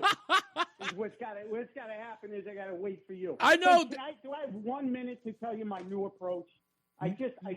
Yesterday I just got sick and tired. I go, you know what? Listen, at the rate we're going, nothing's going to change. And we're constantly talking about Chris Murphy, as we should. Yeah. But now I've got a different approach. Who are you going after? I am going to condemn. I'm going to condemn and especially firefighters. I was one of them. I'm scouring social media, and I cannot believe the people cozying up to Chris Murphy. This guy is nothing but hate and divide in his heart. And I'm looking, and there he is in classrooms with little kids. Yeah. Who's allowing him in their classrooms? So I'm going after Connecticut teachers, firefighters. You're a cop, and you stand with Chris Murphy. You're a CO. You're a DOT worker. I don't care what the DMV. I don't care where you work. You do not stand with this guy. because you guys will be, you know what? To me, you're a sellout. You have no character. What do you think they're standing with him for? What do you think their angle is on this? Oh, it's always paying benefits. And that's fine in the old days. This isn't the old days anymore. Yeah, but Chris Murphy doesn't. Well, I got to ask you this because I don't think, does Chris Murphy have any effect on local fire and police pensions? Like, what role does he play? It's this one nasty stew of everything. So, like, John Larson's in there, too. So they could present bills, let's say a cancer bill. Gotcha. Maybe we've got PFAS in our thing. You know, so these guys, so they're all just playing. It's all a grift because then you got the unions and the union heads and their buddies all feeding off of each other. And that's exactly it. But listen, I don't mind. Listen, I get some of the grift. You know, you want to eat a little bit at the trough. But now the pig that you're eating at the trough with is evil. Why are you gonna dine with this guy now? It doesn't. I don't. You know what? It's 100% truthful because I kind of feel like there's that lure that you talked about to me very, very early on in my career here at WTIC. But I'll tell you what it is, and it's the inside baseball lure that these people are, in a Connecticut way, celebrities or have a degree of value in the grand scheme. So people are doing what's necessary to get close to these individuals because it's not easy for them all. And that sort of credibility that's granted with that sort of ponying up or cozying up with certain people, that's where that is. But that's because there wasn't any integrity here in Connecticut with a lot of that stuff. And again, as you pointed out, a lot of people were not held accountable. Like I said, it was when I first heard that Ben Proto, as a Republican, openly said to the news media that I don't think anybody here would ever want to have dinner with Donald Trump. Blew my mind. Outside of the Beltway. I got him red-handed. He lied from the RNC, and he said, I repeated this before, but it's worth repeating.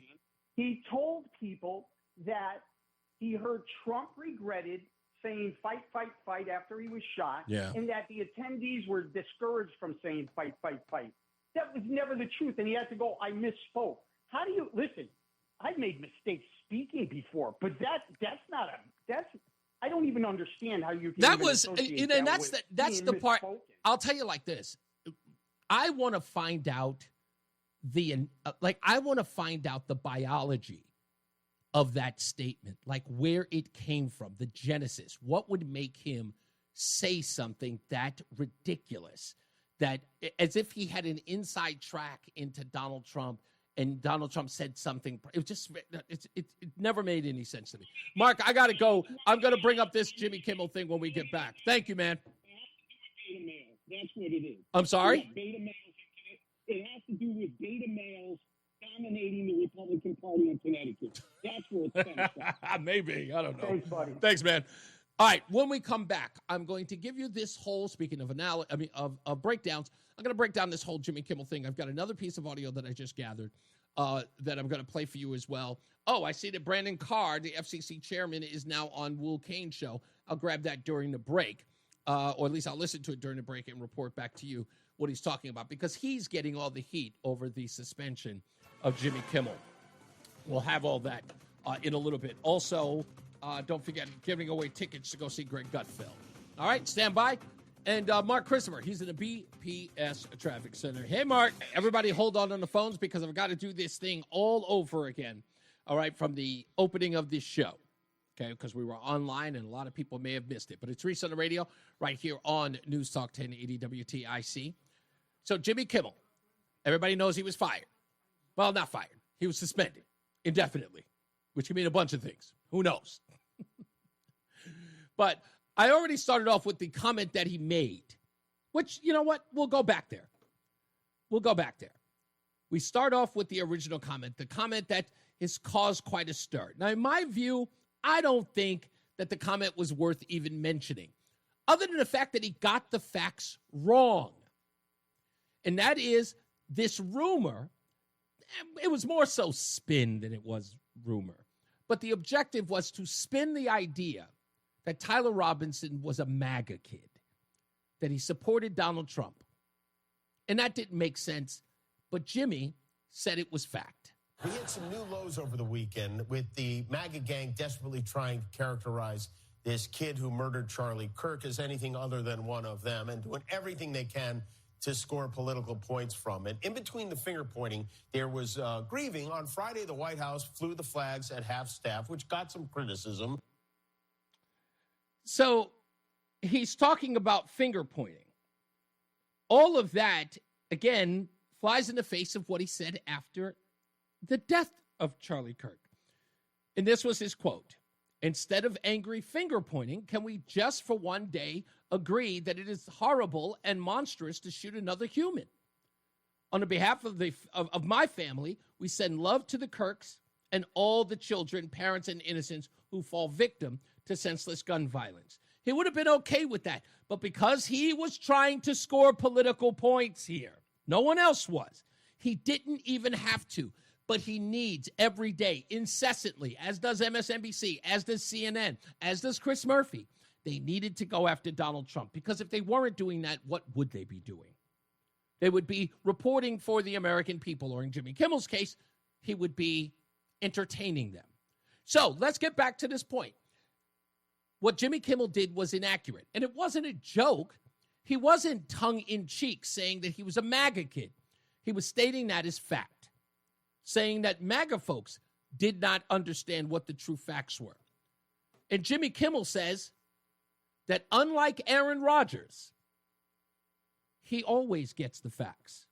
He decided to insinuate that I am a pedophile. This is how these nuts do it now. You don't like Trump, you're a pedophile. It's their go-to move.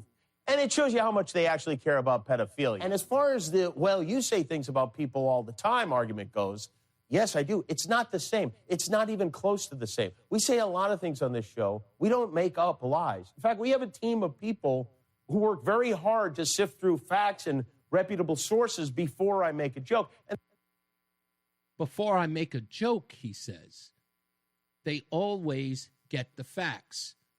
Well, that's not true, and he knows it. And as far as the double standard goes, this isn't the first time Jimmy Kimmel has been a partisan hack and in many ways has condoned violence. Tesla stock is way down, almost disastrously so. I totally forgot. We got to go to weather and traffic. I'll play the rest of this when we get back. Stand by. Here's Mark Christopher. He's in the BPS Traffic Center. Hey, Mark. The NAACP calls him, whoa, I don't think I'm allowed to read this. It's Reese on the radio. Let's just say some people are not fans. On NewsTalk 1080 WTIC. All right, let's give it up to my wife, my better half, and my ace. That is Roseanne, who is now driving through Lafayette, Louisiana. Wow. That is called the V-chip, ladies and gentlemen. I have injected her with a V-chip so I can keep tabs on her. It's just right under the left elbow. Just put the V-chip on. No, we have this thing called Life 360. So she's driving, and she's actually in the chat room, so she's probably laughing at that right now. Before I get back to the phones, let me just finish this up. So as I said, Jimmy Kimmel, upset. More people are upset, screaming and hollering, boycott ABC. I'm canceling my Disney subscription. People are saying, all right, whatever. I mean, you do what you got to do. I mean, okay. I mean, again, I don't care. I don't care. But there is something you have to consider. You know, in Jimmy Kimmel, it's not just the fact that it's about Donald Trump. It isn't just about Donald Trump. It's about anyone who supports him. And he's made that clear. And for a guy whose job it is to entertain Americans, because his show is broadcast in areas that do support Trump. And if he's not making the company, ABC, or its affiliates money in those areas because he's alienating them and attacking them, right? That is hustling backwards. What did Jimmy Kimmel say about those who are unvaccinated? Hospitals get any more overcrowded, they're going to have to make some very tough choices about who gets an ICU bed. That choice doesn't seem so tough to me. Vaccinated person having a heart attack? Yes, come right on in. We'll take care of you. Unvaccinated guy who gobbled horse goo? Rest in peace, Wheezy. Yay! Yay! It's funny to wish the dead on others. And it wasn't like he didn't get emotional because he didn't get his way. Here's a guy who says that Donald Trump is behaving like a child because people are making fun of him. Well, I wonder how Jimmy Kimmel acted when the election was won by Donald Trump. Let's be honest, it was a terrible night last night. It was a terrible night for women, for children, for the hundreds of thousands of hardworking immigrants who make this country go. None of which he's ever spent a dime for. For healthcare, for our climate, for science. Are they applauding his crying? For journalism, for justice, for free speech. It was a terrible night for poor people, for the middle class, for seniors who rely on Social Security, for our allies in Ukraine. Eat a bag of donuts. He didn't feel that way when Roseanne got fired. The biggest story of the day today was Roseanne. Roseanne, you're not going to believe this, but she tweeted something outrageous. Anyway, ABC decided to cancel their highest-rated show, Roseanne, following a tweet in which Roseanne compared an African-American woman, a former advisor to President Obama, to an ape, which did not sit well with ABC management. Yeah, so she made a comment about an aide for Barack Obama. Most people didn't even know who Valerie Jarrett was. Didn't even know. And how about when Tucker Carlson got fired and his free speech was pretty much shut down because a corporation decided to part ways with him? Fox News has severed bow ties with Tucker Carlson. After all these years, they are parting ways, which means he was fired. I mean, that's really what parting ways means. Tucker couldn't be reached for comment. He's already on a plane to Moscow to meet with his manager. But what a shock. I mean, what an absolutely delightful shock this is. Yeah, the shock was delightful. And as far as politicians talking about free speech, Alexandria Ocasio-Cortez couldn't hold back her glee when Tucker Carlson was fired. Tucker Carlson is out at Fox News. Couldn't have happened to a better guy. What I will say, though, is while I'm very glad, but deplatforming works, and it is important. And there you go. Good things can happen. Yeah. Before that happened, Chuck Schumer took to Capitol Hill to tell a private business owner what he should do about Tucker Carlson. Rupert Murdoch, who has admitted they were lies and said he regretted it, has a special obligation to stop Tucker Carlson from going on tonight now that he's seen how he has perverted and slimed the truth, and from letting him go on again and again and again. Not because their views deserve such opprobrium, but because our democracy depends on it. So they don't have a problem with the government getting involved in firing one of their employees. They don't have a problem with it at all. So that's why all of this means nothing. Zero. Nada. Nobody is weeping for Jimmy Kimmel. And at this point, it's just a suspension. So Jim Himes and Chuck Schumer and all you people screaming to the rafters, talking about an end to our democracy. You didn't give a damn about that democracy. And I'll go one step further. I'll go far step. What's this one? Is this the Biden administration who went after CBS about stories about COVID? Or how about calling CBS about stories it did about the economy?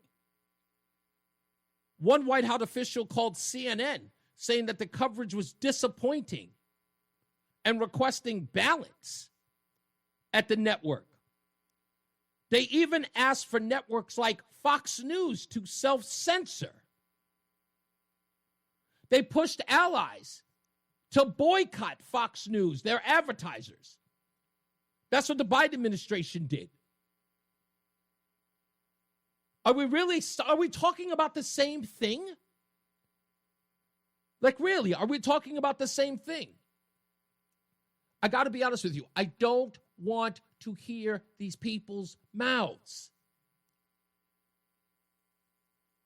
And the fact that all of this is about Charlie Kirk, it is, again, turnabout is fair play. It is fair play.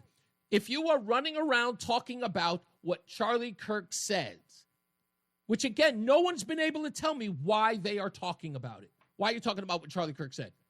What's the relevance? Other than to justify the actions by this kid. Why are we having a discussion about Charlie Kirk's words? Why is it that Turning Point USA is getting its lawyers together to start filing lawsuits against people for making false claims about Charlie Kirk? Why did Stephen King had to walk back his statements about Charlie Kirk saying that he wished to stone homosexuals? Why did Stephen King do that? Doesn't Stephen King have all the money in the world? Isn't Stephen King, doesn't he have, FU money? Can't he just behave any way he wants to? But even he came back and apologized. But yet all the rest of these average bozos are still trying to repeat it. No offense. I got to be honest. I'm going to tell you from the bottom of my heart. If I was Turning Point USA, I would ask every lawyer I knew, just friends, to go after every single person, everybody. And I would tell every one of them, lawyer up. I'd just send them a letter. I would spend the money to send them a letter and say, I need you to publicly apologize. That's what I would do. Because I'm that kind of piece of, I'm that guy. That's what I would do. But they're allowed to. It is their free speech. But all of those things have consequences.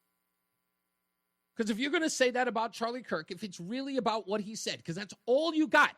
Charlie Kirk said this. Charlie Kirk said that. What he said was absolutely racist. What he thought of black women was absolutely racist. You got pastors and ministers up on high, on the pew. I can uphold the fact that you were shot down, but I will not forgive you for the things that you said. What are you trying to say then? No one's asking you to do any of that. No one's even asking you to opine about his death. If you didn't know him, if you didn't care about him, you don't have to say a word. This isn't one of those things where I have to inject myself.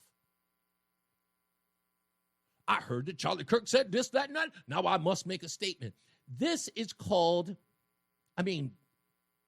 real, it's like gratuitous grandstanding. No one gives a damn about your opinion. Who are you? He's just some minister in some podunk town, and you're filming yourself talking about Charlie Kirk, using his death as a means to make yourself relevant? If you want to talk about exploiting somebody's death, how many hours you got? How many people are on social media right now who are dancing on his grave so they can draw attention to themselves? You got a problem with Donald Trump, quote unquote, using Charlie Kirk's murder? What is everybody else doing? Who isn't exploiting his murder, if that's the case? If you were listening, I had to go. I'm still miffed about it. About Glenn Beck talking about calling Charlie Kirk a civil rights leader. How dare you? That's not what Charlie Kirk was about. He understood that whole movement. You're going to sully his name with that. If you don't think that people, and I'll tell you, I'm not.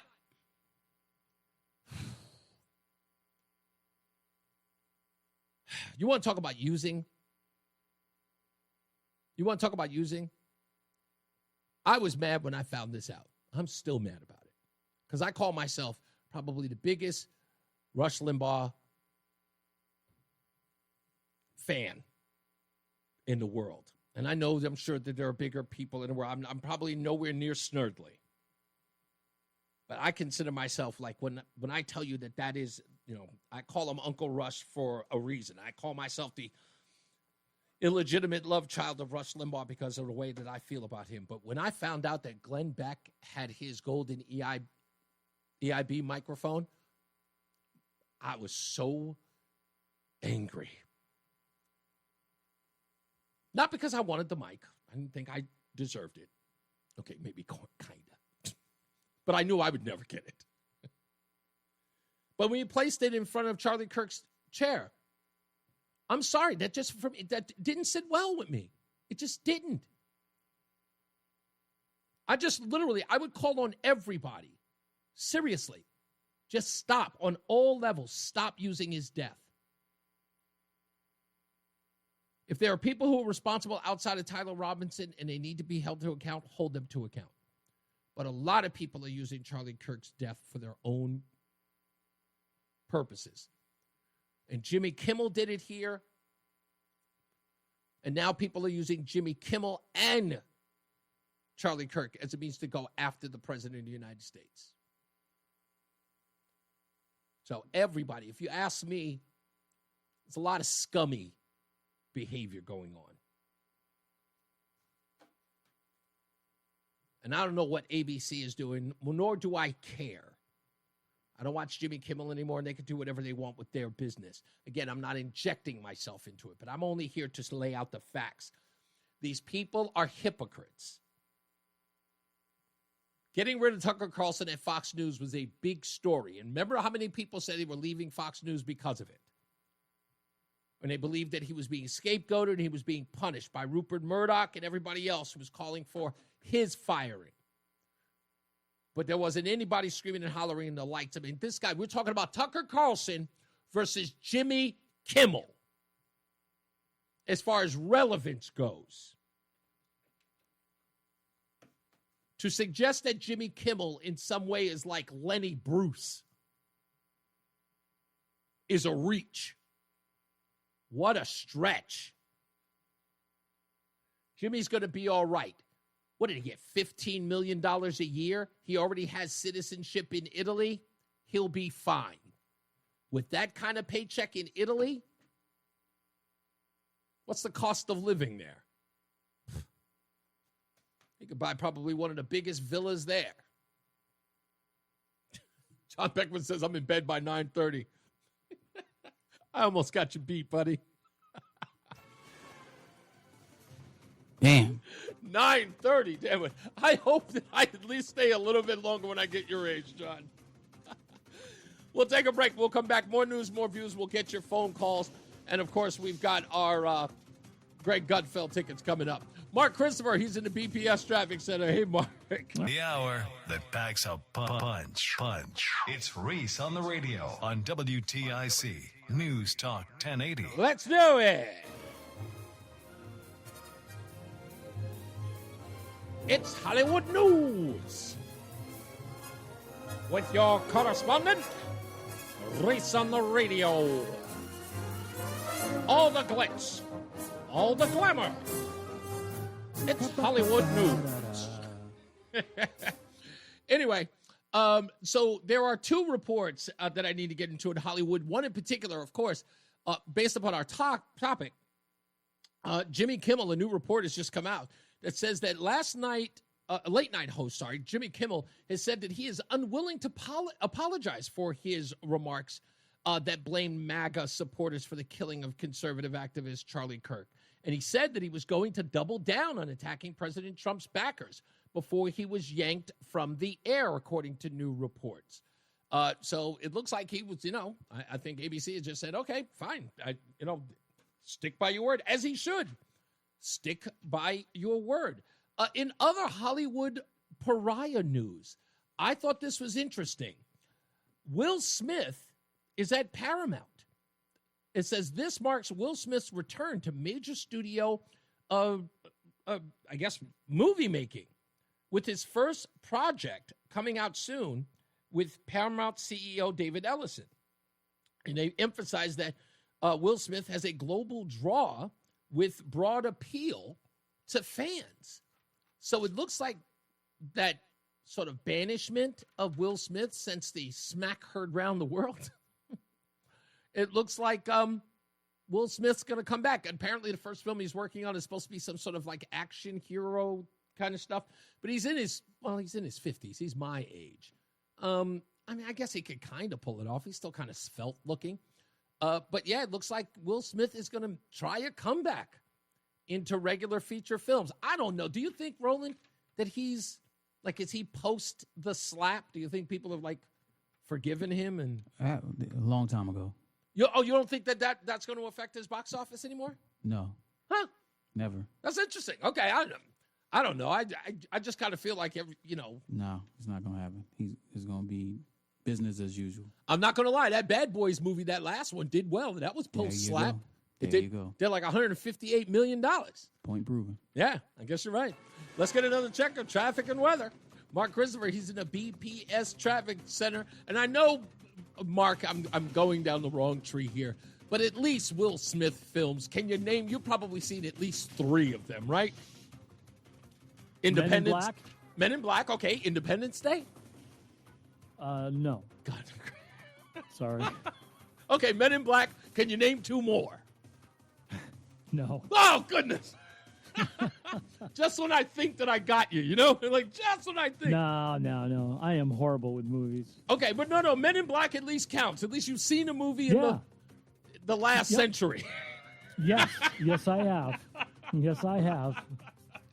Sorry, I can't sit still long enough, and I'd probably fall asleep halfway through it. I hear you, buddy. What's the point?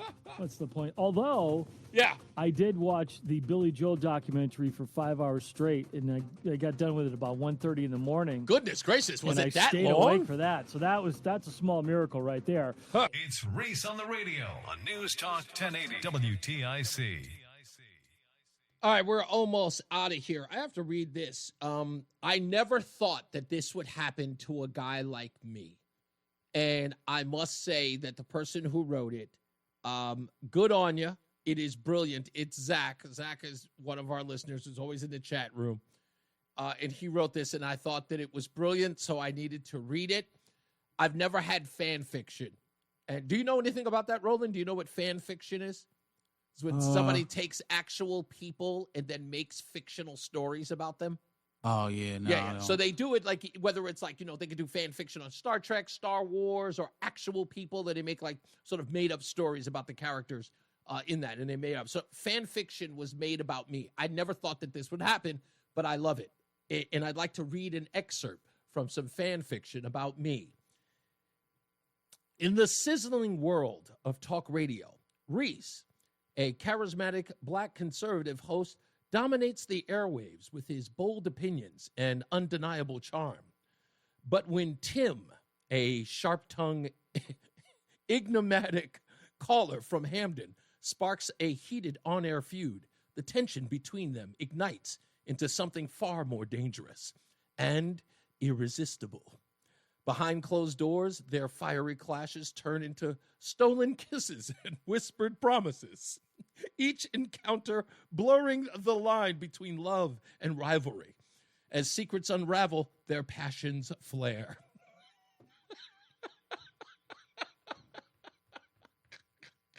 I'm sorry, but this is absolutely epic, and I got to give it to Zach for writing it. Now, I will admit that it is gay fan fiction, but I don't care. You get what you can. It's like somebody writes something about you, in fan fiction. It's like, what do you call it? What's the term that David Lee Roth used to say? It's a cold sore on a supermodel. That's the way I look at it. Let's get to the phones. 860-522-WTIC. In fact, if you call in now, you can win a pair of tickets to go see Greg Gutfeld live 25 at the Premier Theater at Foxwoods Resort on September 21st at 6 p.m. Let's go to Joe. Hey, Joe. Hi there. So I was deciding earlier this afternoon what I might want to call about because there's something that was kind of bugging me. Okay. And then I heard Dr. Steve's call, and he kind of confirmed for me that I was probably going to make the right call. And then I just looked on X, and I saw Elon Musk was commenting on someone else's tweet, as I'll call it. So again, right in that same lane. And what I'm going to say here is that when Dr. Steve said that he just wishes Donald Trump said, let's all come together and all the other stuff that these people want. What I was going to call about is that right now, and let's wait until we put Mr. Kirk in the ground, but the problem that we have in this country is so apparent right now, and that is that people are entitled to their own opinions. They're not entitled to make up facts. Correct. And I don't know why we don't start calling out CNN and MSNBC because they could rebuild viewership if they do this. The problem is they wouldn't be able to do what I'm going to say successfully, and that is put on a 90-minute to 2-hour show talking about the things that people are bothered by that Charlie Kirk has said with the one rule, and this has to be an absolute strict rule. You do not discuss anything unless you can show him actually saying it, and you cannot cut the clip to make it seem that way. That is absolutely. Because right now, the problem we have in this country, Reese, is that we're letting people get away with saying he's a racist. He wants, like you were talking with Tim, he wants to stone gays. Right. Enough of this garbage. If we're going to learn one thing, from now on, the game needs to be, if you're right, show us you're right, and then put it on us, because then we need to act like normal human beings.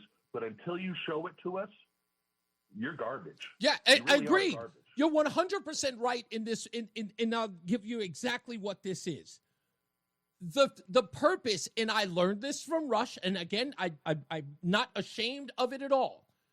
The thing that is important in this medium, or at least for me, is that when I convey my point of view, or even the story as it were, audio sound bites of the people who said it is paramount.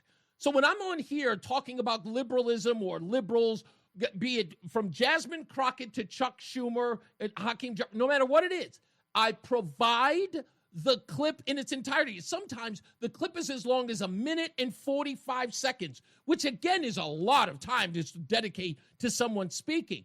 But that is so that no one goes which way or even suggests that I altered their own words, that's the importance of it. It's and what you're saying, Joe, if I'm right here, is that you're just asking those networks to do exactly what we do here.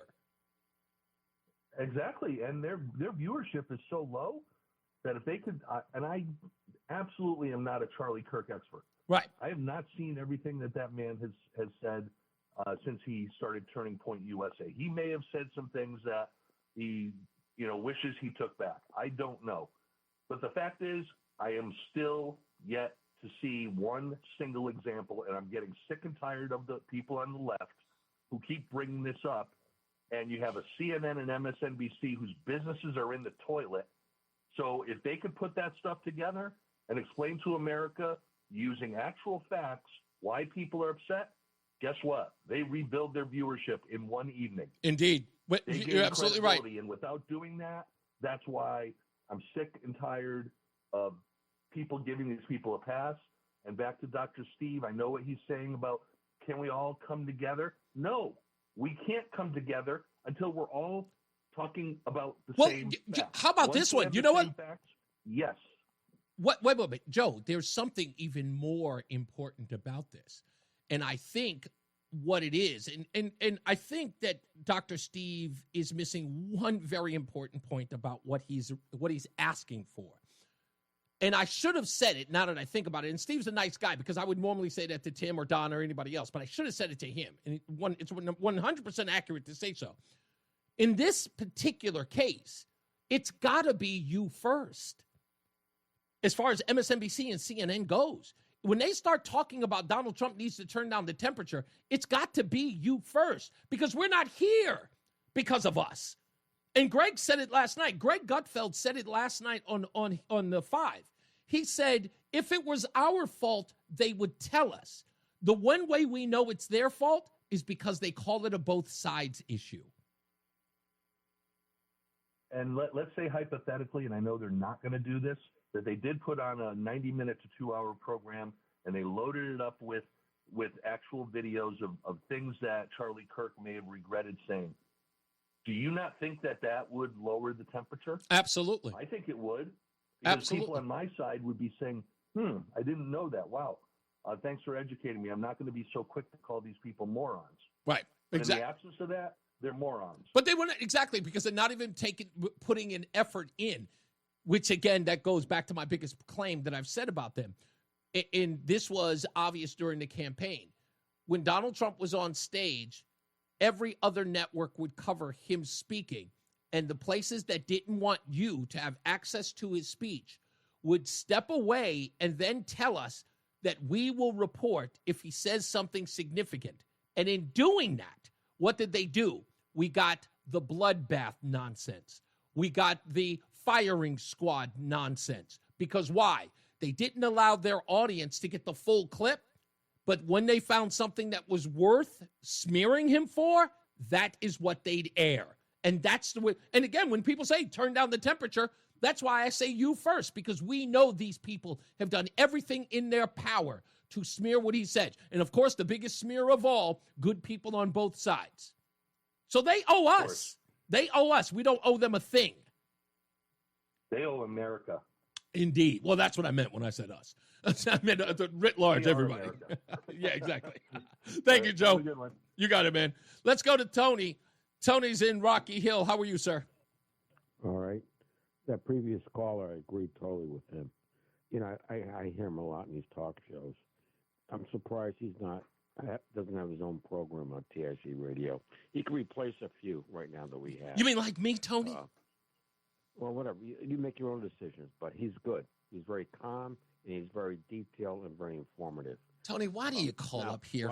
What I'm calling about, though, is this.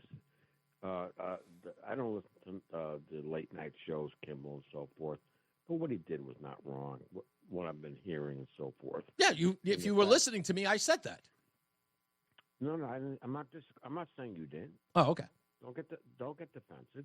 I wasn't. But now the fact of the matter is, the freedom of speech rule has to exist no matter what takes place in this country. Do you think that's what happened to him? I think it was more of ABC. They've got a major acquisition pending right now that they rely on the federal government for their approval for the acquisition to take place. And I don't think they want to rattle the Donald Trump gauge. Do you think that Jimmy Kimmel is a reckless late night host? No, not at all. Okay. All right. How about partisan? Do you think he's a partisan host? I can sort out what he says and agree or disagree. Okay. Do you think he's partisan, though? You're partisan, too. Yeah, no, I make that evident. But my question is he partisan? I don't think he is. Okay, you don't think he's partisan. Do you think that he has a duty? Look, he's got to address his audience. Right. And once he turns off his audience, he's going to change his tune. Right. Let him make that decision. Well, he has. Not us. But I know, I understand. But he has. And ABC, I mean, if you think about it, 10 years ago. ABC is making a major Tony, I was acquisition talking, right now. sir. I was talking. Are you aware of that? 10 years ago. 10 years ago. Are you aware of that? When I'm done, I will be happy to answer your question. 10 years ago. No, are you aware of that? Am I aware of what? ABC is right now looking to make a major acquisition. Yes, I've already mentioned it. If you were listening to the show, I started the show that way. I don't listen that much, but I'm just okay. saying Well, yes, right of now, course, I'm well informed. What happens is that 10 years ago, Jimmy Kimmel was pulling in over $400 million in ad dollars. Today, he pulls in just over $200 million. Would you consider him? Hold on. Would you consider him profitable for the ABC brand? To some degree, yes, because late night talk shows aren't what they used to be. Right. So losing money, you're telling me, is successful? Well, something's better than nothing. No, that's not what I asked you, sir. Is What are they losing gonna money replace them with? profitable? What are they going to replace them with? Cartoons? I was just asking you a simple question. If you're not answering it, is obviously clearing up the minutia here. Losing money is profitable. You've owned a business before, Tony, right? You sound like the type. What are they going to replace? What are they going to replace? Tony, I don't care. Wouldn't you replace a bad employee at your business? Come on. Wouldn't you? Come on. If a business, wait. How about this one? How about let's go one step further. I think what all this is about. Tony, let me ask you the question. You own a McDonald's franchise, and the person working the front. For you. I haven't asked it yet. You own a McDonald's. I know what your question is going to be. You own a McDonald's franchise. Since I got to put you on freaking hold. You own a McDonald's franchise, and the person working your front counter keeps talking about how beef and meat is bad for you, and keeps causing people to walk out because they feel harassed or guilty. Would you consider that individual profitable to your business, Tony? Well, let me ask you, would you eat my French fries? Goodbye. I don't even understand the interest in being a bozo. You just try. It's my fault. It's nobody's fault but mine. It's my fault. It is my fault. It's not Tony's fault. Tony is Tony. I'm the person here screwing it up, giving him a chance. How dare I? Let's get a check of weather and traffic. Mark Christopher is the BPS traffic center. No wonder I've been married 4 times, Mark. I'm a glutton. The Odyssey app lets you jump back to the moments you missed from WTIC News Talk 1080. Download the free Odyssey app, search WTIC News Talk 1080, and tap earlier today to get started. All right, we are back. It's Reese on the radio. And did we get, I didn't even bother to check. I'm sure you sent it to me. Did you send me the winner already, Roland? You did. My bad. Oh, I want to say congratulations goes to Joe and Lisa from Watertown. I can pretty much assume that both of you will be taking a pair of tickets to go see Gutfeld Live 25, featuring Greg Gutfeld of the Fox News Channel and Tom Shalhoub, who's also, by the way, of the Fox News Channel, on September 21st at 6 p.m. at the Premier Theater at Foxwoods. And go to foxwoods.com if you wish to purchase tickets yourself. All right? And we have given them away, last pair of tickets tomorrow. Can't wait to do that. Also, I want to give a shout out, if I could, to Columbia Dental. They actually, I visited with them when I was in town. And they are a proud sponsor of Reese on the Radio and, of course, the WTIC family. So I want to thank them. They're great people. There was one of the women there was the chief of staff who was talking to my wife, to which, you know, your wife does something that completely blows your mind. And I think it's probably because we've only been together for 4 years. But my wife did something that blew my mind, like in a heartbeat, is that she immediately starts speaking Persian. Or at least, I guess, is it Farsi? Yes, I think Farsi. My wife just started speaking Farsi, like out of nowhere. I never knew that. And the woman was absolutely amazed by it. So was I, because I was like, what? Why is she speaking another language to this woman? And, you know, it was the only time that ever happened. This sounds like a horrible story, but I promise you, it's not as horrible as it seems. I was at a funeral. And it was a funeral for a good friend of mine who worked with me at U-Haul, Louis, who had passed away. And we went to the funeral, and I saw all of these people there that I knew who worked with him and his family. And we get there, and what I didn't know about him, I thought Louis was Hispanic. And because his name was Louis, and he looked like a very brown-skinned Hispanic man. What I didn't know is that he was Ethiopian. What I also didn't know is that his faith was Ethiopian. So when we got there, the minister who, you know, at his funeral was speaking Ethiopian. And I could not understand a word he was saying as he was speaking. And I looked at my friend, I leaned over to him, and I went, I think I'm having a stroke. And he went, what? I was like, what language is he speaking? That's not English. And he goes, yeah, Louis is Ethiopian. I went, no, he's not. It was really, really weird. So my wife did that. I was like, what? Am I having a stroke? What's going on? Let's get another check of weather and traffic. Mark Christopher is in the BPS Traffic Center. Do you ever hear a language that you never heard of, Mark, and like lose it? Like, what language is that? Or do you think you heard them all? Oh, yeah. I mean, no, I haven't heard them all. That's for sure. You ever had one that just sneaks up on you and just go, wow, what is that language? I do. I recognize. I recognize the French-speaking people. Easy, very. That's the easy one. Yeah, there's a lot of pretension in there. Yes, exactly. It's like they're talking and their nose is curled up at you. Indeed. You know. But they do take that break during the middle of the day and they eat really rich food. So they're doing something right over there. Yeah, I hear that for sure. And they're. What's up, everybody? You know who it is. You know who it is. You know who it is. It's Reese on the radio. Frederick Douglass of the 21st century. It's WTIC News Talk 1080. Yeah, my wife says the volume goes to 11. Speaking of that, I still haven't seen the new, what's it? Yeah, push it up to 8. Yeah, I got to push it up. Okay, so is that better? How's that? Is that even louder? Not really. No, it's not helping. This is exactly what I thought it was. And now I'm doing like this. Now that's helps. much better. That's much better. I thought you would say that. Of course, that's better. I think it is much. Anyway, we're back. Reese on the radio. Again, as I was just saying, I have not seen Spinal Tap Part 2 yet. What did I do? Did I just screw it up again? Just to take away the little bit of distortion that it has, turn it down a smidgen. Okay, so I will do that, and maybe that will work. Yeah, unfortunately, and this is you go.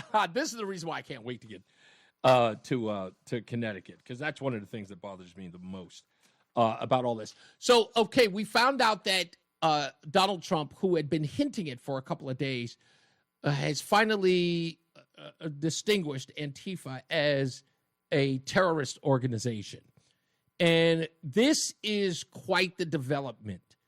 Aside from the fact that we're not really hearing a lot of buzz about this, and I don't think that you are really going to until the organizations that fund it actually start making some noise.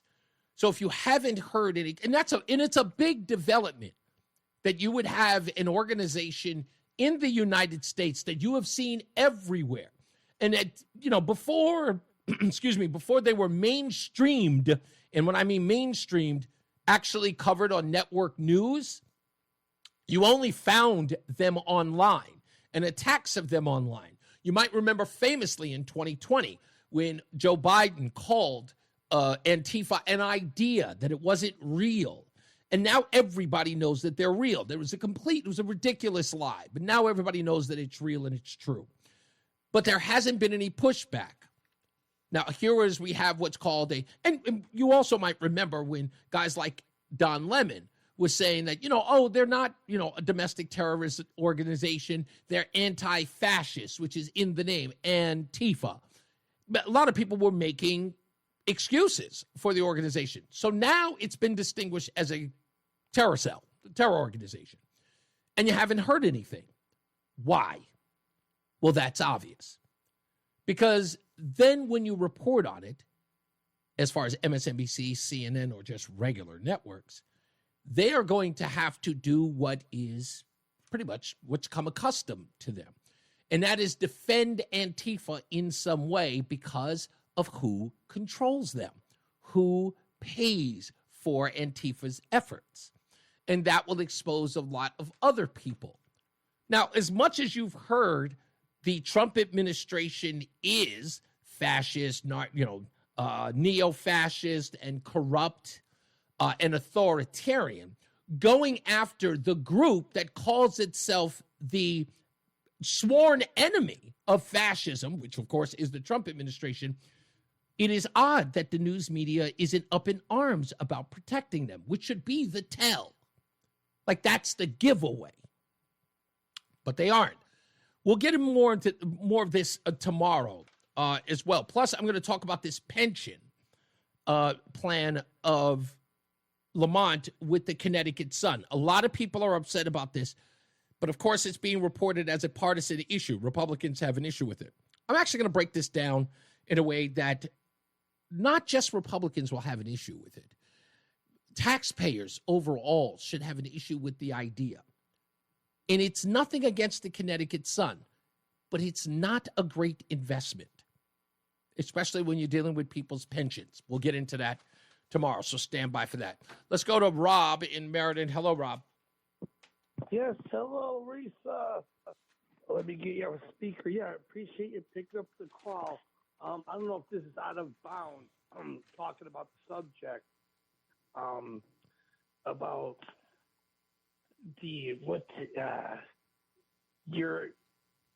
the adults shielded from the people from the Kirk thing. And now the adults who may be Kimmel or whatever talk show hosts, are they, I've heard Trump, I voted for Trump, but are the adults who give their own opinion on these talk show formats or whatever you want to call them, comedy shows, it seems like they are tightening the rein on them. And I know they did the same thing with the COVID. You couldn't say nothing about COVID. Joe Rogan would be, back in the day, and shamed or whatever term. Are you trying to? I'm trying to understand what you're articulating. Are you saying that people who are giving commentary about Charlie Kirk have to sort of curb what? Are they going off the hook with what happened with what's his name? Kimmel? I think his name is. No, I think what's happening with Jimmy Kimmel, I think, is an overreaction to the place where we are right now. Let me give you a perfect example. There are so many people who are trying to distance themselves from people who have taken advantage of this. No. But when I say taken advantage of it, in essence, they've drawn attention to themselves for their own clicks and notoriety by mocking the murder, right? So anything, no doubt, every part of that is now very touchy. So when Kimmel said something and the ABC folks are going, and by the way, they had been talking about this for a while. Like Kimmel, just so you know, I never. I know. But they have been talking about this for a while, the ABC brass. In fact, Rolling Stone has an article about it as well. They're losing money, I understand. Yes, exactly. So this was really one of those things where it was the perfect storm to hurt Jimmy, where it's like, we're losing money with this guy, and he's becoming more and more partisan. Colbert is like a double swing. Right, but while we're trying as a company to grow our business, we have other agitators who have got their own interest in mind. They are not on the same page. And all that stuff too. No, it's just Jimmy is gone. One more question. Yeah, real quick. Real quick. About the I know they've been beating up the Epstein file like a dead horse. Epstein.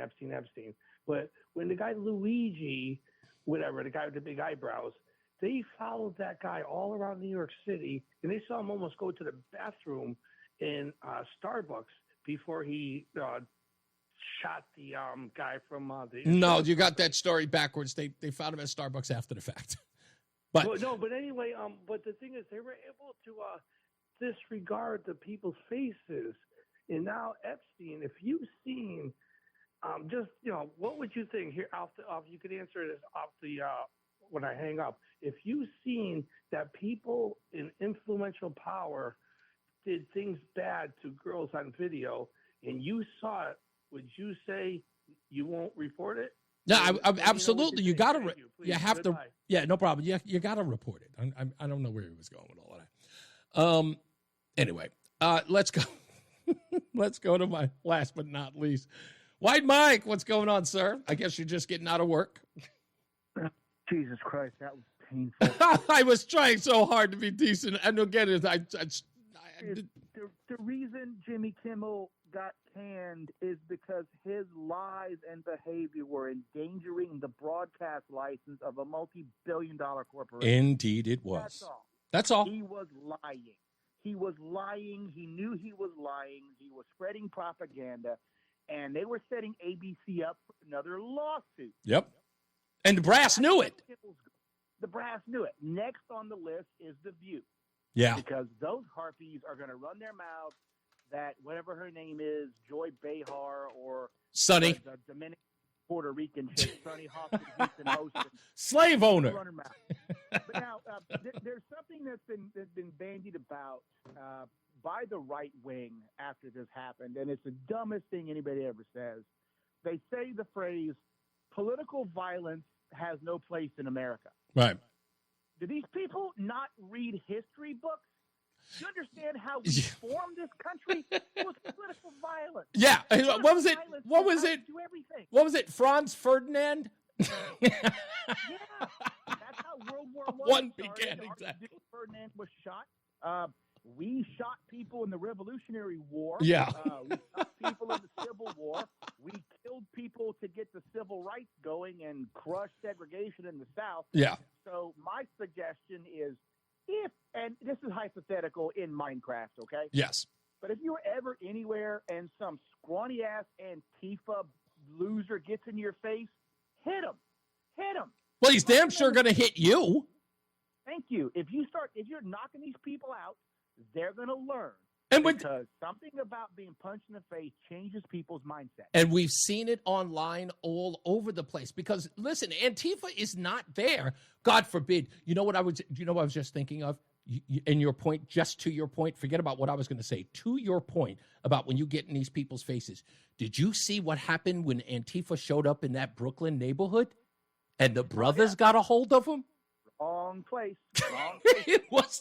I'm sorry, dude, and let's stop calling them Antifa because the only people who cry about fascism or communists, these are communists. Yeah, Antifa is a communist organization, been one since the 20s. Yeah, but no, I was just going to say that particular confrontation was one of the very few times in my life I was rooting for the hood. Okay, Jimmy Kimmel got what he deserved because he's an a-hole. All these people who are getting fired for this stuff are crying free speech, but they're so stupid they don't understand that only the government has to respect your free speech. That's right. That's it. That's your right. Employer can do what he wants to you if you're a negative image for the company. Damn right. All these crying about cancel culture. No, cancel culture does not mean you lose this job. Being canceled means, like it did to conservatives, is they blacklist you, can't work anywhere. Well, Portnoy, let me interrupt you. Portnoy made a good point about cancel culture.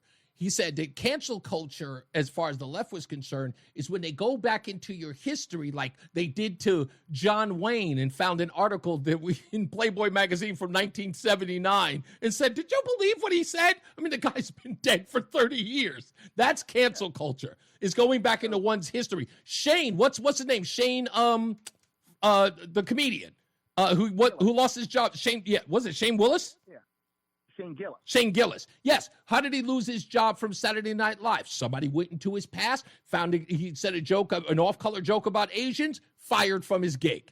So that's cancel culture. I'm just happy we live in an age now where we can call people gay retards again, and it's fine. You're done. I'm just done with you. This is. You're the worst person ever to live. I swear, I'm so mad at you. And I knew it. I had my hand on it. You're the worst. Mike, I swear to God, you're on punishment for a week. The difference between intelligence and an education is this, that intelligence will make you a good living for you, but an education won't do much more. Won't do much for you at all. I kind of feel like that's the case. I kind of feel that way. But anyway, that's where we are. Okay, so like I said, tomorrow we're going to talk about the Connecticut Sun and this ridiculous idea. We already do, Lori. We're going to talk about this ridiculous idea to put a stake in the Connecticut Sun. It's not to rag on the Connecticut Sun. It's a fiscal thing. And I'll break that down tomorrow. We'll talk about that. And there's so much more we need to get into. Jimmy says, why do you yell like Chris Rock all the time? My ears are bleeding. There is an off button, sir. There is an off button. And I've never been compared to Chris Rock. Never. And I'm very insulted by that right now. We got to get out of here. As I always say, radio is free, so we thank you for paying attention. Remember to keep JC and Charlie in your hearts and in your minds. Sean Patrick, we love you and we miss you. Remember that panic is not planning, so plan your work and work your plan. Me, I'm Reese on the radio. You have a good night, pleasant tomorrow. We'll see you back here on Friday, mañana. Holla, here's Mark Christopher. He's in the BPS Traffic Center. Good night, sir. Holla! Hey, Reese, thank you very much. If you're heading into Hartford right now, we do have a crash. All right, good sir. All right. It's bowling league time. Is it really? Yeah, 7 o'clock. Oh, okay. I totally did not know that. Okay. Thursdays at 7 o'clock. Okay. Well, win big. Is it money involved? No. This bowling league, I mean, there's money at the end. It's a 30-week league. Oh. And you get paid. They pay you at the end. Oh. Like first, second, third, whatever. But it's not much money. You pretty much get the money that you're paying in every week. Oh, westbound 72. Right. But that's how you establish an average to be able to compete in tournaments. 31. You got some. Okay. Got a bowl league. Yeah, that's why I won't do it. 27 down to 28. It's way too much. We gonna get you in the league when you get up here. I know. I felt that coming. I really did. See you tomorrow. Yes, sir. 84 eastbound and Waterbury slowing by 18. 84 westbound's tight at the Mixmaster. Southbound Parkway slowing from 50 in Hamden into the West Rock Tunnel. Traffic and weather together on the 8th. White Mike, you bastard. I swear I'm going to get you for that. He's just an evil person. Just an evil person. I will see you guys tomorrow. All right. I can't believe the Red Sox lost. At least they're in a wild card hunt. At least that's happening. I'm hoping that they figure it out. All right, y'all be good. Stay good to each other, too.